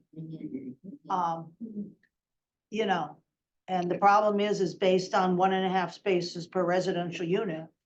Would site plan review be a place where we could maximize? I don't think you want to, I just, It was the very first question at that Saturday forum. it's, Not it's, gonna, I wouldn't, yes, I'm not saying to include it in here, but I don't think you want to go there. I'm sorry, every application that comes before us, there's an issue over parking because the streets are overloaded with parking. And the fact of the matter is, the people complaining about it are the people with 4 or 5 cars parked on the streets, and they don't want anybody else to park on the street. Mhm. I think the problem is, I mean, I think it has been the number one issue that people have raised on their first reaction in opposition to this. I think also, as I've thought about this, a bit, is that people move here, purchase a house, and the number of parking spaces at their rental or owned property does not determine how many cars they have. Right. Their number of cars is determined by other things in their life. And then the other thing is, I know, Housing Livable Communities has said, oh, because we're near MBTA, we don't need parking, but I think with a regional school district and, a small town with a small commercial And just going grocery district, shopping. yeah, that is, unreasonable for most people. So that most, and that, If you wanna buy a pair of shoes, you gotta have a car. right, so, Right. so I think that Right, because but it's such a two hot cars. button. I mean, this is, if you're saying we have to round up, if I'm understanding it Yeah. right, then effectively Yeah. we're providing 2-car spaces, and not everybody is a 2-car family. I get it for No. one, but No, why are we if there are regulating 3, if so there are much 3 space? units, It would be. we have to have 5 Spaces. spaces. 5 spaces for 3 units, that just sounds like overkill to me. Well, It's not or for 2. these, yeah. I think if you look at the excise tax, bills, you'll find that there's more cars than drivers in this town. I'm Whether sure that's, that's true, but we're talking about single-family housing right now, is what we have. This is a new kind of housing. I'll defer to the task force here. I just wanted to say my piece, Right. because I think we're writing into our zoning code provision of more surface parking, which has an impact on the built character of the town, a negative impact. I As think well as if an we environmental want impact. to address parking and put in maximums of parking, it needs to be done outside of this. I just think it's a hot button. Right, and I think also given. I don't disagree with it, but. Yeah, Given the market conditions here in Manchester, the builders are gonna max out the square footage in a unit, which means you get 2 and 3 unit, bedroom units. And which means you At get least- couples, at least. you get people with 2 cars, you'll be getting, a single mom with a teenager in these units. They'll both have cars. Parking will continue to be an issue. I mean, you're not really in a Cambridge or a place where I'm certainly not everything. suggesting we're in Cambridge. I'm just saying there's different kinds of families, single parent families, couples who are happy sharing a car, somebody takes a train in, so I'm not gonna belabor it. Yeah. I appreciate the work the task force is doing. I'm just raising it for awareness. This is an evolving conversation, obviously, around parking. Yeah, it's an Thank issue. you, yeah. Speaking of other transportation, we do recommend that for larger developments, which frankly is probably going to be your Beaver Dam, that they have to, that the board can require adequate bicycle parking that's integrated into the building so that there's covered bicycle parking. Emily, is the language adequate, specific enough? Or do you need to say, 25%, bicycles for 25%? Does that have to be specific? I had a percentage in there earlier, so we can go back to that. Will they accept adequate? I can't answer for Okay. them. I will say that My I generally experience prefer having is we put specific. in bicycle storage and it's very popular. This is Yeah. in Alston, Quincy, Mhm. Cambridge, Central Square in Cambridge. Everybody wants a bicycle storage and so it's a very, it's an amenity. Amenity. If we Yes. didn't have bicycle Yeah. storage, we might lose a tenant, which would be the end of the world for me. So So what percentage bicycle storage do you have based on? close to revenue? 100%, Okay, 1 per unit. correct. Okay. But that's market driven, is it not? You bet. So do we have to require it or is it just gonna happen? Well, Can we require bicycle storage in any way in multifamily? Yeah, so that's what, so we've got for multifamily development of 25 units or more, you can change that number of units. And you can specify a percentage if you want. I think originally I had it. I think I'd had it way back when I'd had it at 50%, and the developer said that's unlikely to happen in the market they were in, so we dropped it down to 25, but it is market I mean, I driven. guess my point is, can we have it for all, to sort of Laura's point, to try to discourage, to try to, you know, encourage Mhm. bicycle use rather than cars? Can we require that multifamily units have bicycle storage? Yeah. I mean, Right. Well, the other question is this, Or is that- is this outdoor bicycle? Think about, Or indoor, because, you know, we have indoor Right. bicycle, Yeah, but how many the units? larger developments. 100 units, Yeah. 315 units, Yeah. you know, Yeah, but For the larger developments, those rooms are packed, you bet. but, in the. Family. But in, yeah, exactly. I would just Most add a of everything threshold. else, we're talking about yeah. 3-unit buildings Mhm. and 4-unit I mean, I don't think that's reasonable to I agree. require. I agree. That's why I thought it might be, most likely it was going to be the Beaver Dam sub-district because of that. And the language says first, a multifamily development of 25 units or more, so it excludes the three. Yeah, I automatically. I mean, the thing we're trying to do here is to craft something that goes between the requirements of HLC and our desire to get it passed in town. Right, exactly. And if putting in 25% bicycle, because it's specific, helps with HLC, it You might seems, as well do it, because they can always put in more, right, exactly. right? If the market drives them to put in Sure. more, they can put in more. We say, is there any advantage saying multifamily developments of 10 units or more? There might be several. I'd just leave it at the Just leave it. 25. And do, what do we say, 25%? Storage. 25% of what? Of the The total number number of of units. So if you have 4 units, you have to have one. No. Well, you no. haven't actually, so We're doing it I, for I would 25 leave, units. leave the Okay. language as is, because you're really talking about larger scale. Okay. I mean, it's- They'll have the size Yeah. just thought they will be percentage. comfortable with for the number of units they're gonna be building, whether they're building 100 units, if they're building 50 units, they may only you build know, a if you room got a this 3-unit big, or but a if 4-unit they're, building, you're not gonna yes. build indoor storage. Or Right, outdoor. storage. exactly. Yeah, that's why. the You're gonna take the limitation. thing up to your roof. All right. Your 10-foot room because it's 1,000 square foot. So site plan review, we have it at the moment that it's required for all projects is under this. So that would mean 3-family on up. Just want to check that is. I think it's overkill. Okay. I think doing a So site we- plan we review draw for a the 3-family. line. What? It's arbitrary what you draw the line. It could be consistent all the way across the board. You're letting people It's get just- something extra here, so you need It's to creating a sell layer. it to the community that Mm-hmm. what you're allowing is gonna be reviewed, it's gonna And be people will have an to opportunity. ensure that you mitigate any impacts.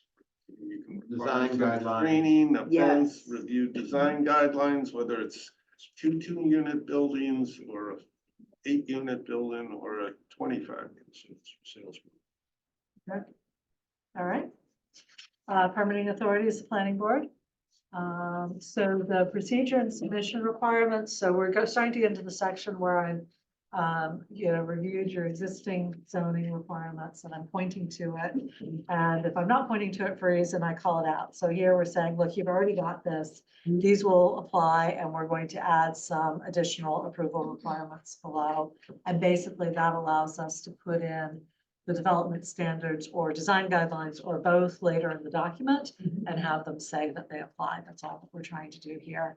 And then we're basically saying you can site plan review it for, you can have reasonable conditions and the applicant has to submit the required fees and information.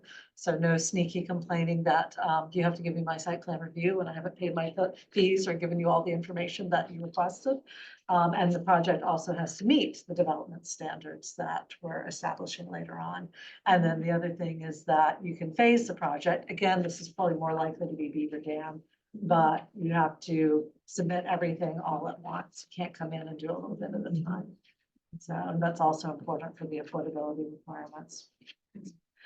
General development standards, so I had this all in one, and Mark, I think you cleverly moved it to the end so that we could talk about how some of that integrates with the design guidelines that are being worked on. But what's remained in this section is what happens with some of your existing requirements, especially those that require site plan review. So what I did was I went through, and any of you who know your zoning bylaw even better, if there's some I missed, please let me know, but I went to look for all of those things that might have an impact on multifamily housing. So for example, there's performance requirements for industrial uses and LCD. I'm just making it very clear those don't count. Parking, there's some parking requirements there. You've got table 6. Mostly your parking requirements are great. I'm just saying that your table of parking requirements is superseded by the one in here. But this doesn't address the other aspects of the parking. Right, exactly. You've already got standards for parking spaces, landscaping, all of that. I'm saying all of those are good. You get to keep those. Yeah, those stay. I'm just saying your table of, table 6.1, which is the number of spaces per use, is superseded because we have, That's what's in above the the underlying parking. zoning. right, just clarifying it. We're not doing the same thing. Yes, sure. No, No, we were talking about districts, the underlying zoning for districts, we're keeping those separate. But for things that apply everywhere, like off-street parking and loading, we can point to that, because that applies to all districts equally. So that's what we're doing. For example, under this, we're requiring 2 spaces in the. And we don't allow it, we don't require that already in the LCD. Okay, that's a change. Yeah. Okay. Your general standards, your topographical changes, fiscal analysis standards. I'm calling those out, but those don't apply because fiscal analysis is not one of those things that's allowed under site plan review. It is under the special permit, so I'm just making that clear. And then you have certain, under D here, you have certain sections that require a special permit. So earth removal and filling, flood control, ground and surface water resource overlay protection districts. I'm saying that the criteria still apply, but they apply as part of the site plan review process. You don't need a special permit for them. Yeah. So, and that I hopefully because I imagine that some of these are of deep concern to a lot of people. Especially the So, 3rd one. yes, and I have talked to HLC already about this idea of taking the criteria, but just making it part of the site plan review. And they have to date been fine with that. Okay, good. So, yeah. And so things like, lighting. and We're gonna get to that in a minute. signs. Yes, we're gonna get to that in a minute. So as I said, there was originally one large section. We've split that up into 2. So this is pointing to a very specific one. I'll show you lighting and signs in a minute. So affordability requirements. Do we have to use the 80%? So let's talk about the affordability requirements. I had 10 or more. Mark, you suggested 5 or more, so that's what's in there now. I'm sorry, did you change to the business about the earth removal, flood control and the water resources? No, they're the same. And that in this draft? It's just in the site plan review rather than a special permit. Yeah, Right, but there was one area where you had, in the draft I saw, you proposed that, artificial recharge can meet and the groundwater surface. yes, that's still protection. there. That's still there. It's under Little 3. No, my concern is that you had, said this, the requirement for a system of artificial recharge may be met with equivalent low impact design development. And that may be a best practice, Right. but that's gonna be like that's a lightning rod. Oh, okay, good. So- So good to hear. I mean, good. It's like a that I know bad that. lightning Yes. rod because Okay. people feel that the underwater, the underground surface, the underground detention systems are critical for our watershed protection. And to feel that we are lessening that standard we are already reducing the standard by saying you don't have to have a special permit, you only have to have site plan review. And now to say that something other than the strict definition that's in the watershed protection Okay. district is going to, we're gonna allow some other thing Got it. is, and I'm not disagreeing that it might, this might be a better state of the art, but let's fix it in the underlying rather than have it, call it out. I'm just trying to understand, not trying So to debate. right now we require that if you have, more than a that you have to have these, underground structure. And this is We're saying saying, you can't do it with a landscape-based strategy, which this is going for. this is allowing a landscape-based And strategy. we don't want that. I want the argument about what the best way to protect our water to Not happen in not this. happen in this. Okay. Yes. And there is I'm not judging it, but there is a strongly held belief that our current watershed protection district's strict and prescriptive standards is the best way. So I don't want to have that argument here. If we should update our water protection standards, we should do it in that section and have this simply say that you don't need a special permit, but you still need to follow the requirements of 10.3. So you- whatever I'm they fine are. with that, by the way. Okay. You would get rid of the sentence that begins Yes. in addition. Yes, because that is a lightning rod. And I'm happy to have the discussion about what 10.3 should have for best practices, which may very well be something other than is there. But So that, now we'll just point to it, we say all of the criteria are part of site plan Right. review, and then I agree, don't mix the discussions, Right. basically. right. That's fine. Thank you for bringing that I up. was gonna put out a typo, but it's in the clause that just got.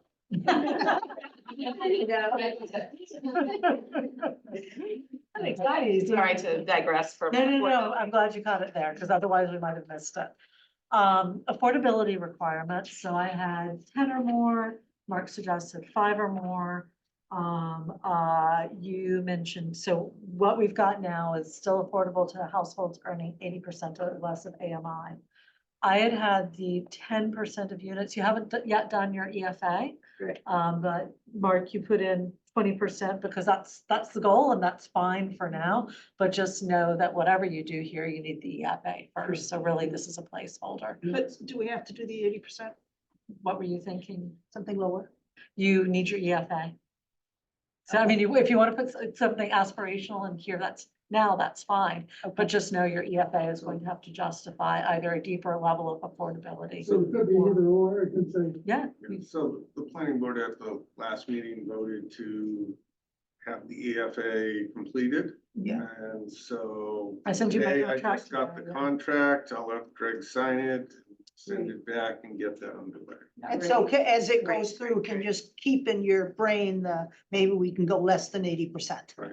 Now, So the oth- does the EFA kind of recommend that you can go as low as X? I think what you're going to do is you're going to ask Eric to test what you want him to test. And so- I don't like speaking on behalf of somebody else's, procedures. So I have the So same what do we com- want them to test?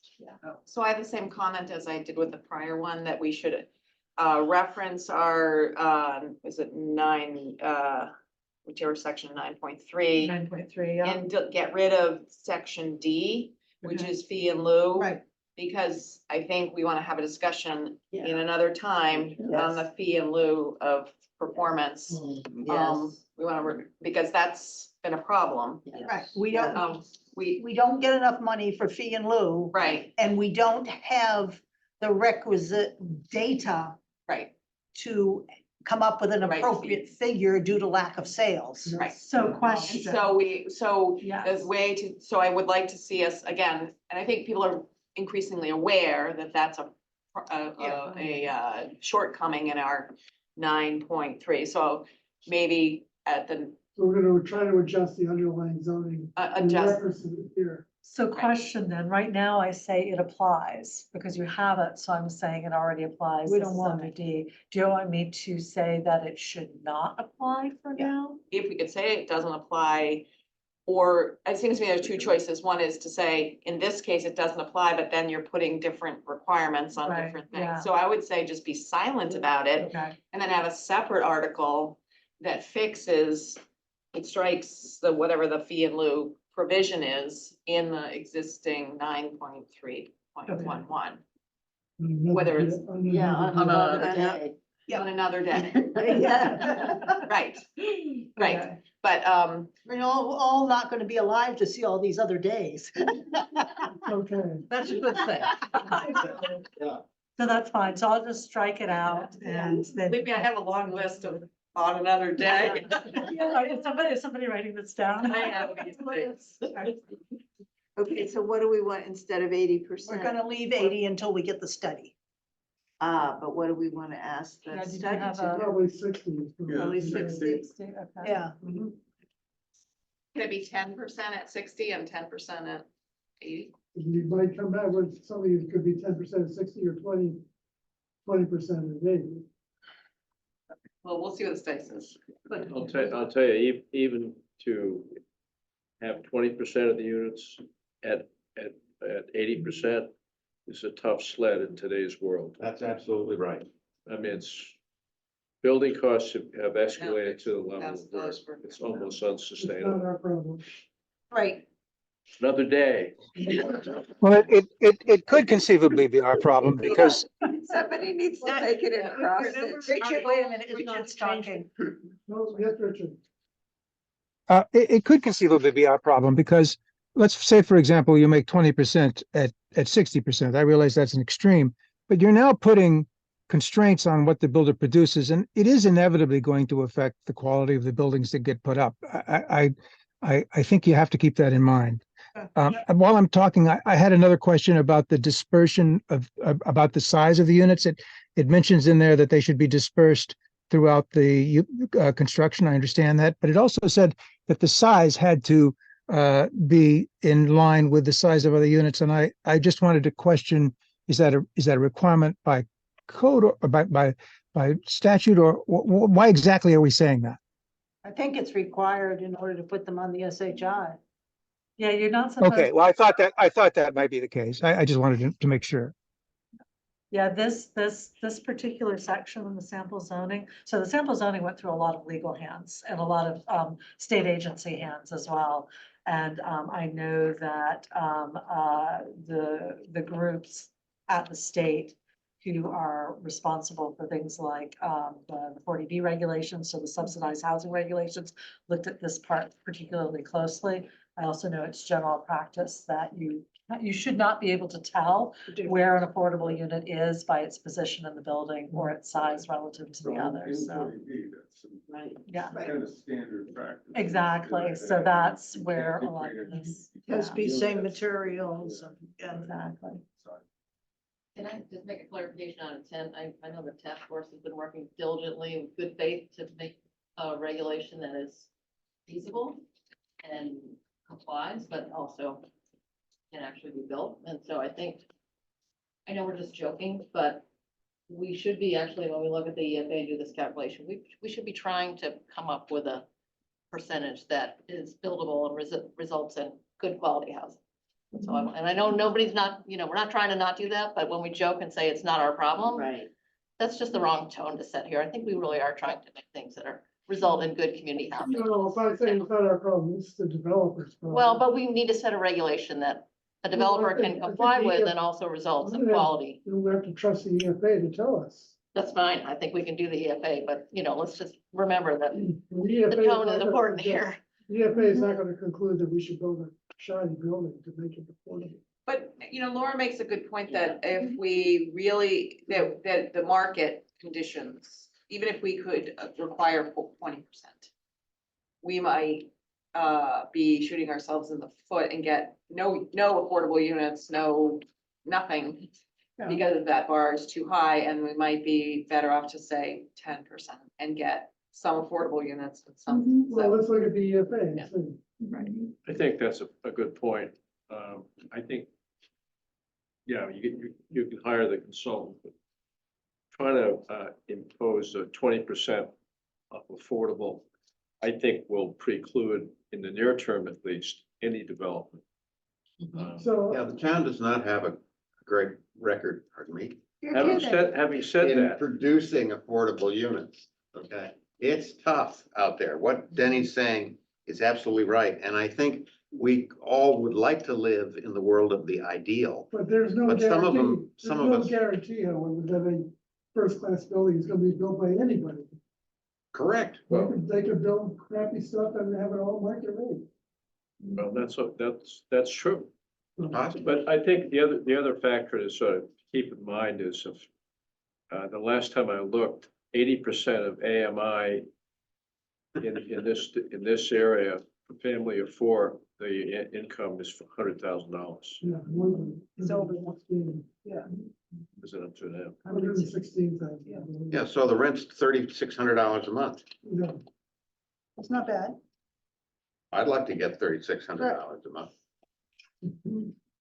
So Then you can build it. It's a push.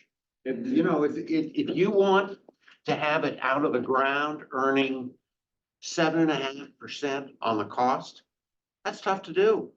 Out of the ground today, the return is about 3.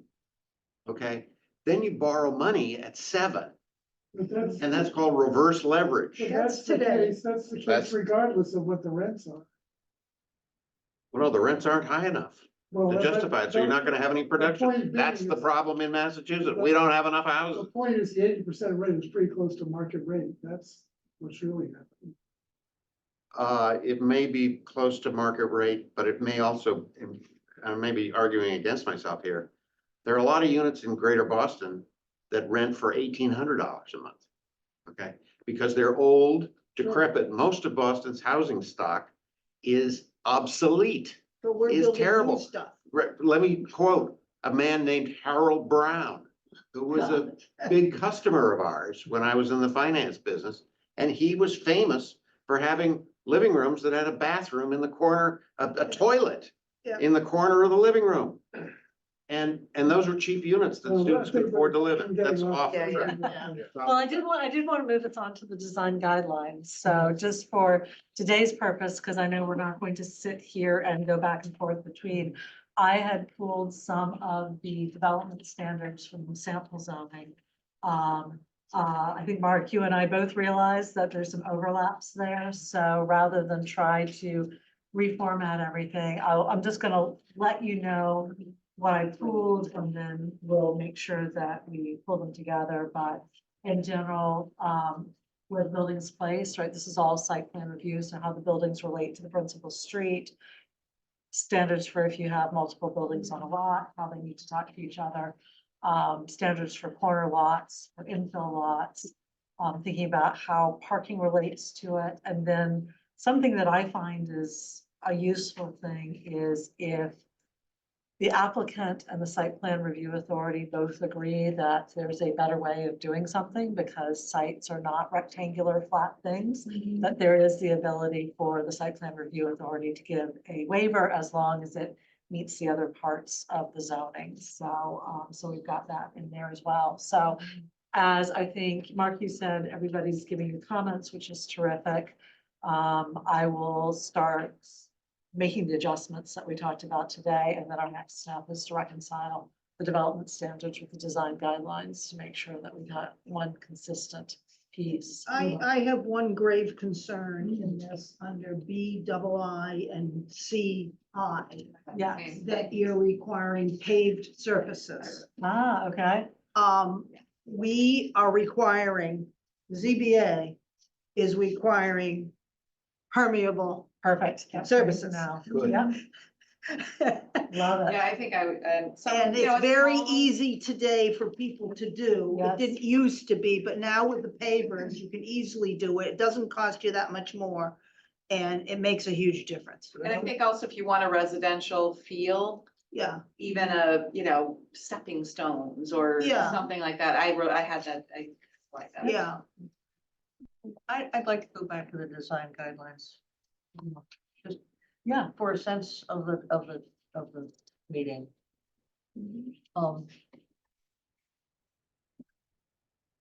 having the design guidelines under the control of the majority of the planning board. Meaning that if they can be changed arbitrarily, Mhm. is not going to be a selling point of this plan. Right. There needs to be certain, I feel there needs to be certain design guidelines in the bylaw. And Yeah, so. sure. So that's what we were We- talking about, yes, sorry, we- yes. Sorry. We were specifically talking about putting it in the zoning under the. Site plan uh, review? No, under the development performance standards. Okay. So we have in the zoning, special permits and site plan review refer to the performance standards. So there'd be a new section for design guidelines in the performance standards.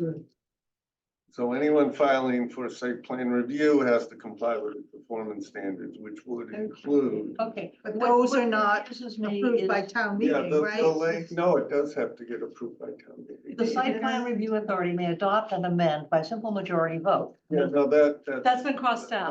That's I'm all sorry. crossed out. I've lost track. I thought cross out was red. Are Which is yellow. you looking at the, hang on, Yeah. Right. Where are we exactly? Right Page here. 8. oh, yeah, sorry, that should have been moved out, that was in two places, I crossed it out at one and then crossed it out on the other. So what had happened is, see where this additional conditions for buildings starts at 4? Yeah. And we were originally talking about pointing to the places that were special permits. This part originally was with that. So what Mark did was he moved it down to the bottom because he said these overlap with the design guidelines. I want to call these out. So I just moved them down for the moment. So yeah, I'm sorry that I had that site plan review authority piece and he had it and I crossed it out on my end, but not on his end. So the thought was that we would be putting these into the zoning and that there would only Okay, be. sorry, these in the I- zoning. No, that was my fault for not crossing it out in both places. These two. Confused and distressed. No need for distress, so I'm gonna note that this is to be struck out here. So is the design review board in part of the guidelines? Well, that's something for the planning board or everyone to discuss, whether there should be a design review, like subcommittee of the planning board with maybe one planning board member and 2 general members to look at the building, or whether the planning board itself should just be the ones that look at the design of these buildings. I think So- you need a subcommittee personally with architects on it. That's something that's not something you already have, is it? No. Okay, so we would have to add that in somewhere. Yes. Well, that would probably be, Yeah, and I would suggest 3 members. And with 1-year term, set by the planning board. one planning board member and 2 design Design professionals. professionals. Just leave it at that Yeah. because you never know who you're gonna Yeah. be able to attract. That language of design professionals someplace else in our. Okay, I'll have a look and see. I can point to something, it's even better. But I think that just to sell to the town, I think the design review's been a huge issue and I don't think that necessarily with every planning board, you're gonna have the requisite expertise on it to do a design review. Sometimes you may, sometimes you may not. Okay, And this board would be advisory to the planning Right. board. Exactly. Make a recommendation. Yeah. Yep. Which you can use, follow or not follow. Great. So Mark, you and I can rework on the formatting Mhm. and the overlaps, and then I'll look up some good language for a design review board. I'll double check and see if you've already got something. No, it's, I don't think where it is. Okay, can I, while you're thinking in 4, Yes, general position relative to Principal Street, yes. we have lots of buildings in town that do not face the street. Right. And it breaks up, that if you've got a bunch of houses and some of them are sideways. Yeah. It kind of breaks up. Right. And so I Yeah. would not like to have us require Okay. that. That's get just rid of fine.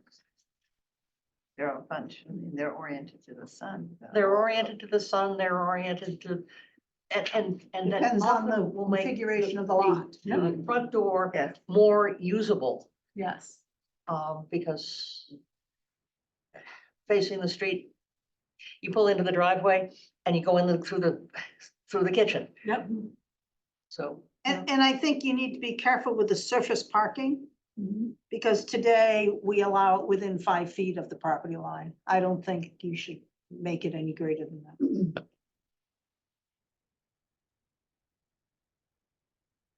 Not that I've had parking issues recently on the CPA.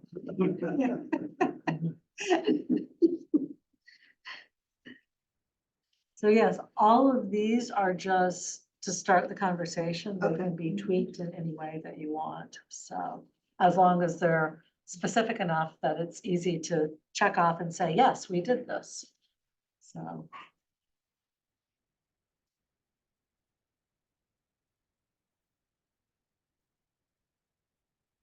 And of course, you Just about said, the materials. That was one of the sort of the materials and the length, the aspects that came up. from the Materials? Subgroup. get tricky, yes. Well, there's a lot more specifics in Yeah. the design Design guidelines guidelines. that the And so- architects came up with. Because you're gonna so incorporate We're those. gonna Exactly. blend them So- together so that we get one, and then I'll format it so that it Yeah. fits with our performance standards as a new section. Great. Is it okay to have illustrations in it? Yeah. Yeah. And I think rather than being specific regarding materials, more that it looks like something. Yeah, Yeah, I that's agree. what they So say. that you keep up with technology. They So, say the traditional materials or the. yeah. So, Mark, just to be sure, this additional conditions for building is essentially gonna turn into the design guidelines. Right. Yes, that we have, that the group has, Richard's Exactly. group has Yes. already compiled. And is there gonna be a? Many of the things in that are in here, so Are there gonna just be, different language. Yeah, are there gonna be different guidelines for the LCD or no? It We're still it kind of talking about needs to that, be yeah. different, Yes. but we kind of need to look at what was presented to see whether it can be made specific enough so that it's not as vague as there's some, so we'll see. But it should have something specific for the LCD that's different than everything. Because you know it's going to be a different style of Sure. building, so it should have different styles or buildings and it should have different styles of design guidelines, so. So yeah, we'll work on blending the two. Okay, The thing that I think is interesting is this definition of applicant. Oh, sorry. thank you for Today it's a mentioning that. We property didn't go- owner. We didn't go all the way down to definitions. I Right. apologize. Oh, I'm sorry. Yeah, no. I was thinking we were done with the design guidelines. I forgot I We're not. moved the definitions. But Yes, please it's go gotta be ahead. a property owner. Well, Where the are you, applicant Sarah? can be anybody as long as the property owner signs off on it. And a lot of people, because you're talking about using smaller builders, so the applicant may be a builder who won't own the property yet until he gets his permits, so. But I think we do currently, at least in divisions of land, which it has to be the property owner, sometimes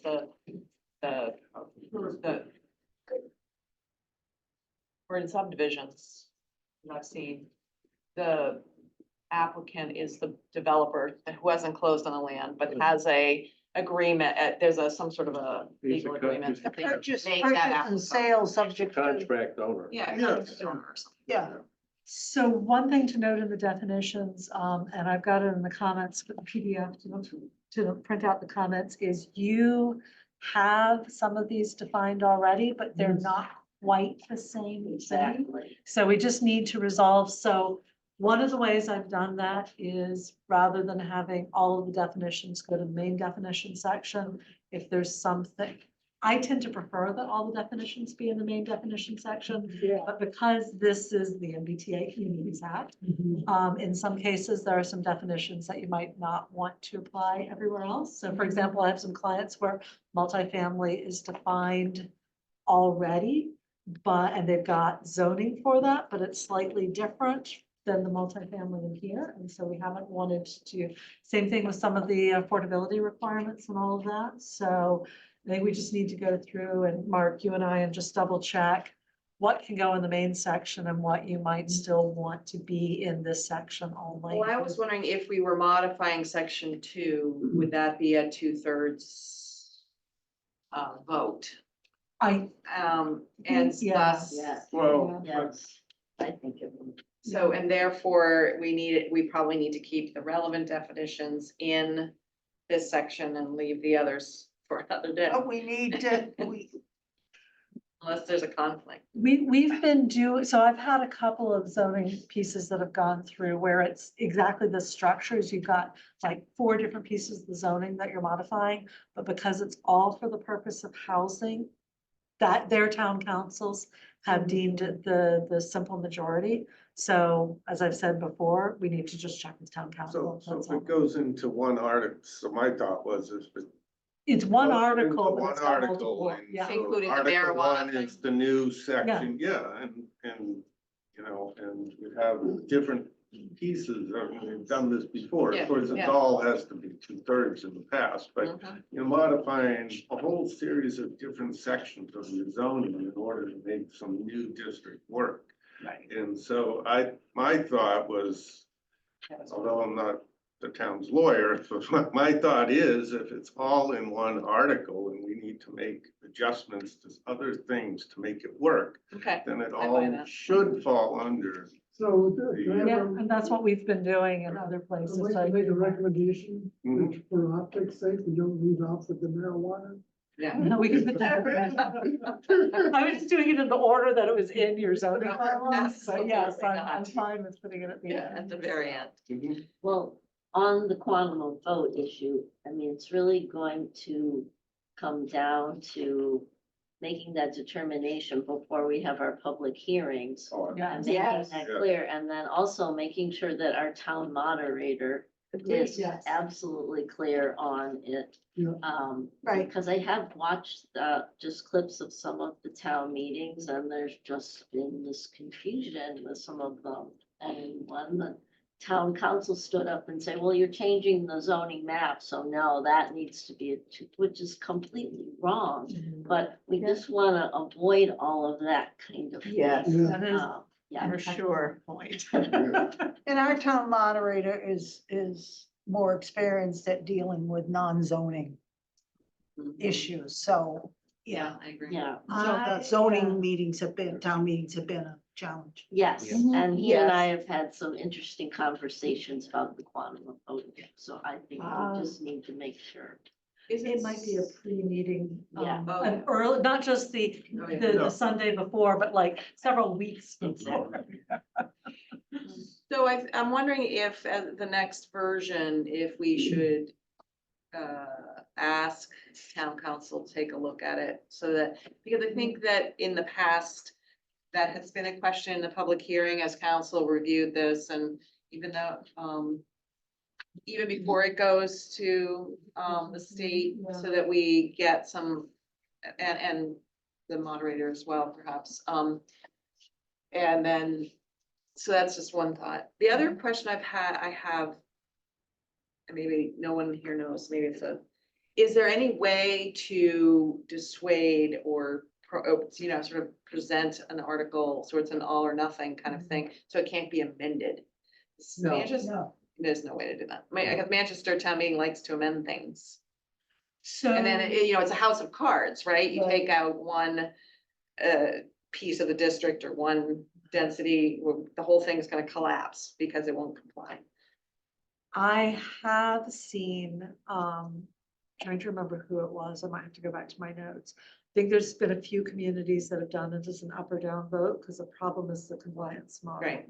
If you amend it on the floor of town meeting and you amend the wrong thing. Right. You may now be out of compliance, Compliance, so. right.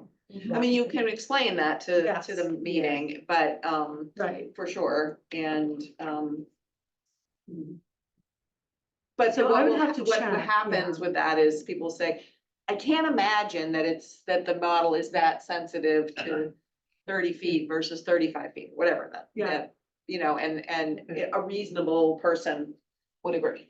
I But mean, I can sit there and say, you know, I can give you a sheet beforehand, or however we're doing it when we get to town meeting, is these are the things that if you change it on the floor of town meeting. I did have somebody ask me, what happens if they want to change the geography on the floor? oh my And I God. said, no, bad. And they said, can we, but I looked at the model, it looks fine, we can just run it on the floor of town meeting. I'm like, Oh my God. yeah, no. I said, hey, wait, how many nights is your town meeting? Because you could table it to like the sixth night. Yeah, so no, that, I don't believe that went over well. So, the others, you would at least need to know, is this likely to change compliance or not? So I just. So a question on that is, let's say the worst happens, okay? And then we have to correct it. Is it a change that's significant enough that we're not barred for 2 years from bringing it again? Right, yeah, exactly. That's only Two-year if it's a bar. citizen. That's Yeah. a citizen. Oh, it's only a Yeah. citizen? Yeah, Okay. the planning The board- planning board can Okay, bring it good. forward we can again. bring every Oh, that's district. right, okay. All right. Oh, good. Phew, phew. Sorry, I'm getting all the issues mixed up in my head. Oh, If we try to argue that it can't be amended, the people who are arguing that we should put it on the ballot are going to say, well, if it can't be amended, you know, it's an up or down, put it on the ballot. Well, there, the 2-year thing should apply, because they've already tried that. yeah, that Yeah. provision That, was that voted was, that down. was a general bylaw, not a zoning It bylaw, so they doesn't can. matter, it's still a zoning It issue. was a zone. It was made, The Let's same. not argue about that. okay, thank you. I think, but I think, you know, that's where, first of all, you've done a great job at getting a lot of information out. I think it becomes the approach to town meeting, right? It's, you know, what information has to get out. And maybe some of that is this is why you shouldn't be changing this on the floor.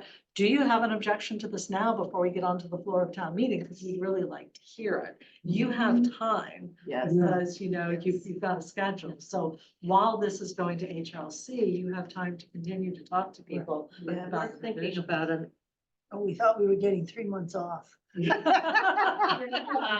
better be. we're thinking about a town meeting with 900 people or more. Yes, yeah. Um, 900. yeah. Because Alan is concerned, I've forgotten, one of the towns recently, Rockport Rockport, had a 600 show up Yeah, and, We yeah, could see six- their monitor did an amazing job. Rockport's bigger than we are. Really? Oh, yeah. yeah, So They're they like only had 8,000 Really? or 9,000, yeah. we, So they only had 600, so that sounds like. Well, this also has to be the only thing on the ballot. On the, Yes, on the yes. Yes. we can't do that either. Yes, you can. No, we can't. Yes, you can. Why Okay, not, Ann? if somebody comes up with a citizen petition, we have a Yeah, separate you town have to meeting for accept it. it. And if the town has a financial issue that needs to be. We may have to Yeah, I have 2 town mean, meetings. But this will probably be the only zoning thing. I hope so. Yes, yes, I'm not planning on, Yeah, not doing. yeah, even if there Accessory are, dwelling even if units. there are things to fix, Yeah. which there are. Oh, yeah. Be another day, Liz. Yes, that'll be another day. So, okay, are we kind of done with all this? Yes. Yes, I would say I So, got clear Public direction. comment and Mr. Gates is chosen. Tim Gates, 210, now, I have a couple of practical suggestions. Think of, because the union in the east, that's what the union here in Solid Jaw. We have an existing building. On the attic floor, it appears that he's demolished 1.5 of the roof and is building shallow surface with the dormers joining the rooms and the others. Thereby, I'm sure violating the 2.5-story building rules in the residential district. However, for purposes of converting an existing building from 40A purposes, it might be worthwhile considering changing that requirement in order to create more living space in the same basic footprint, provided the civil engineer will agree with some nominal pitch of the roof on the third floor, which would exceed the half story limit, your conscious thing. Another thought that's come to mind, I've seen frequently on internet ads for new tiny houses. Yeah. And some Yeah. lots of tiny houses that we might have. If it's feasible, to install these adjacent to an existing building. Perhaps with a covered passageway to preserve continuity of accessory. The other suggestion is that the special town meeting, that all the citizens and residents of the town be given an option to thumb the noses at the state government and say, we don't want 40A, as Milton has done. But we can, with repercussions, the town does not have to vote for this. They can all vote against it if they want. There will be repercussions, however, and we should be aware of them if we say we're not going to comply. And one of the repercussions might be if the state comes in and does the zoning for us. So would you rather have us put the zoning together, or would you rather have some court-appointed master do our zoning for us? Wait until see what happens. No, we're not gonna know before town meeting. What happens with the Rockport citizen suit. Rockport approved their town, they approved it. Chris, from the get-go, you have been trying to scare the public with the lawsuit piece, and we need to let the public speak at the town meeting. Thank you. Of course, the public can speak at the town meeting. Everyone's gonna have a right to speak. That's what town meetings are. Are there any other public comments? Is it possible? Yeah, can you see if there's any hands raised? There's one chat, which I can read. No, we don't. No. There are no hands raised. No hands raised. Okay, thank you. No hands raised. Thanks, Sarah. And someone spoke out of. Sarah Pierce. Sarah Pierce did. Thank you. Okay, I guess. I move we adjourn. Wait. Mr. Adjourn over there. Yeah. So, I think it's point of order. next Thursday, we have the public forum scheduled. The following Monday, Tuesday, the 28th, tentatively, we have for the planning board to vote to send this to the select board so that they can review and possibly send it to the state for their review later that week after the select board meeting. Because the select board need to vote to send it for review. Does the committee want to have, and it's going to be tight to find a time, to meet either before or after the 28th. before or after next Thursday, the 23rd. 23rd. Would it So- make sense to delay the presentation to the select? board Yes. to the We 17th? can, Yes. we could delay it 2 weeks. Already. You know, I mean, it is a bit rushed, but Mm-hmm. that was what we set, knowing that we might put it off, so.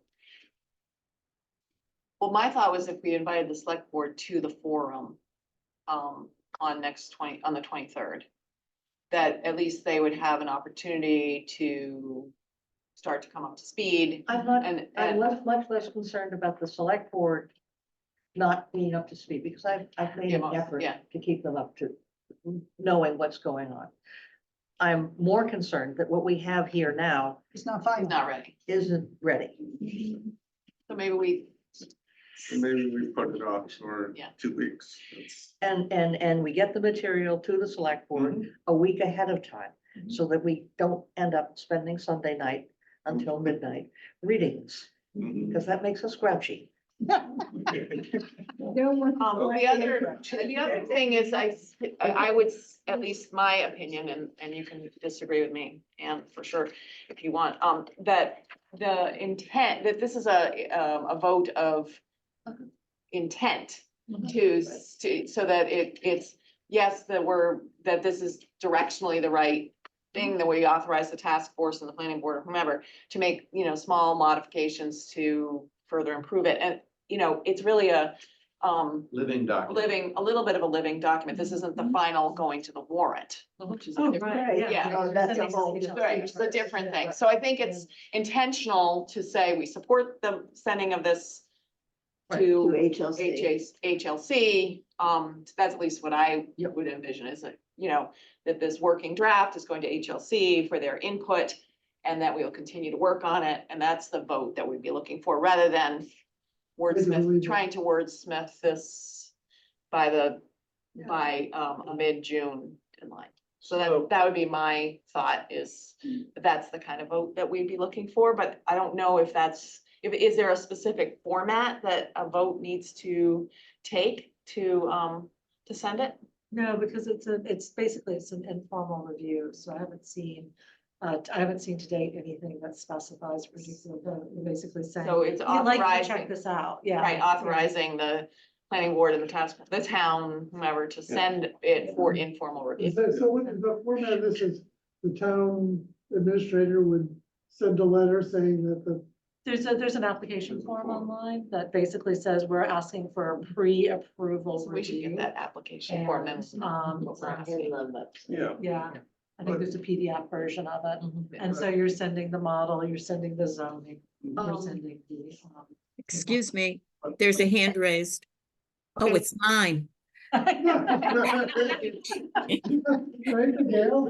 You're welcome. You have a meeting scheduled on May 30th. So you have everything you need for a room reserved on Thursday, May 30th. If that So helps you at all.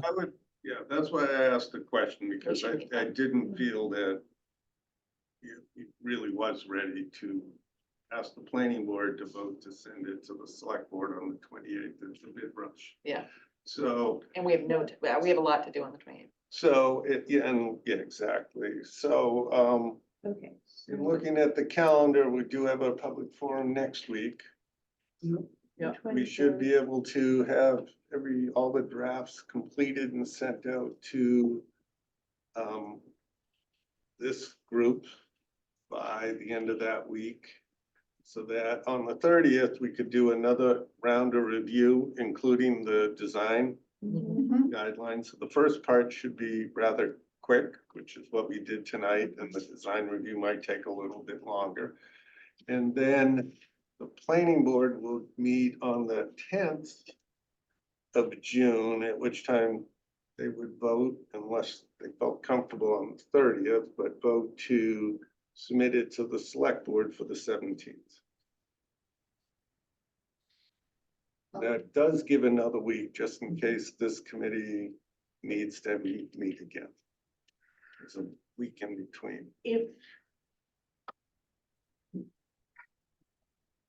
I hope there's time to post a select board meeting for the 23rd. 23rd? Yeah, Next it's Thursday, fine. yes. Next Thursday. Yeah. Monday, What's the? Monday's not a Tuesday. holiday. Monday or Tuesday. Yeah. In order to have them come to the town. Oh, we're to the inviting forum. them. I see, Yeah. I see. Yes, yes, yes, I see. What has been our practice is if it happens that a forum is present at a meeting of another committee, we just say, okay, don't talk. But this is not one where I want to have us not Yeah, talk. let's- Yeah. Good point. So, Okay, Gail, would you remind me or remind somebody? I'll remind. Or Gail. Debbie would be the one who would be setting it up, but Yeah, I can do that. I do something else on Mondays. Okay, I have Okay, so. another scheduling, for the planning board, 7 o'clock with the select board on Monday. for a review of the applicant for the open slot. Mhm. And I know On the you're gonna 20th? be not there, so we may have a forum. No. No, you're not. Just Mary. Specify the size of, families for. So the meeting, so the meeting on the 3rd goes to the 17th? With the select board? And probably something in June.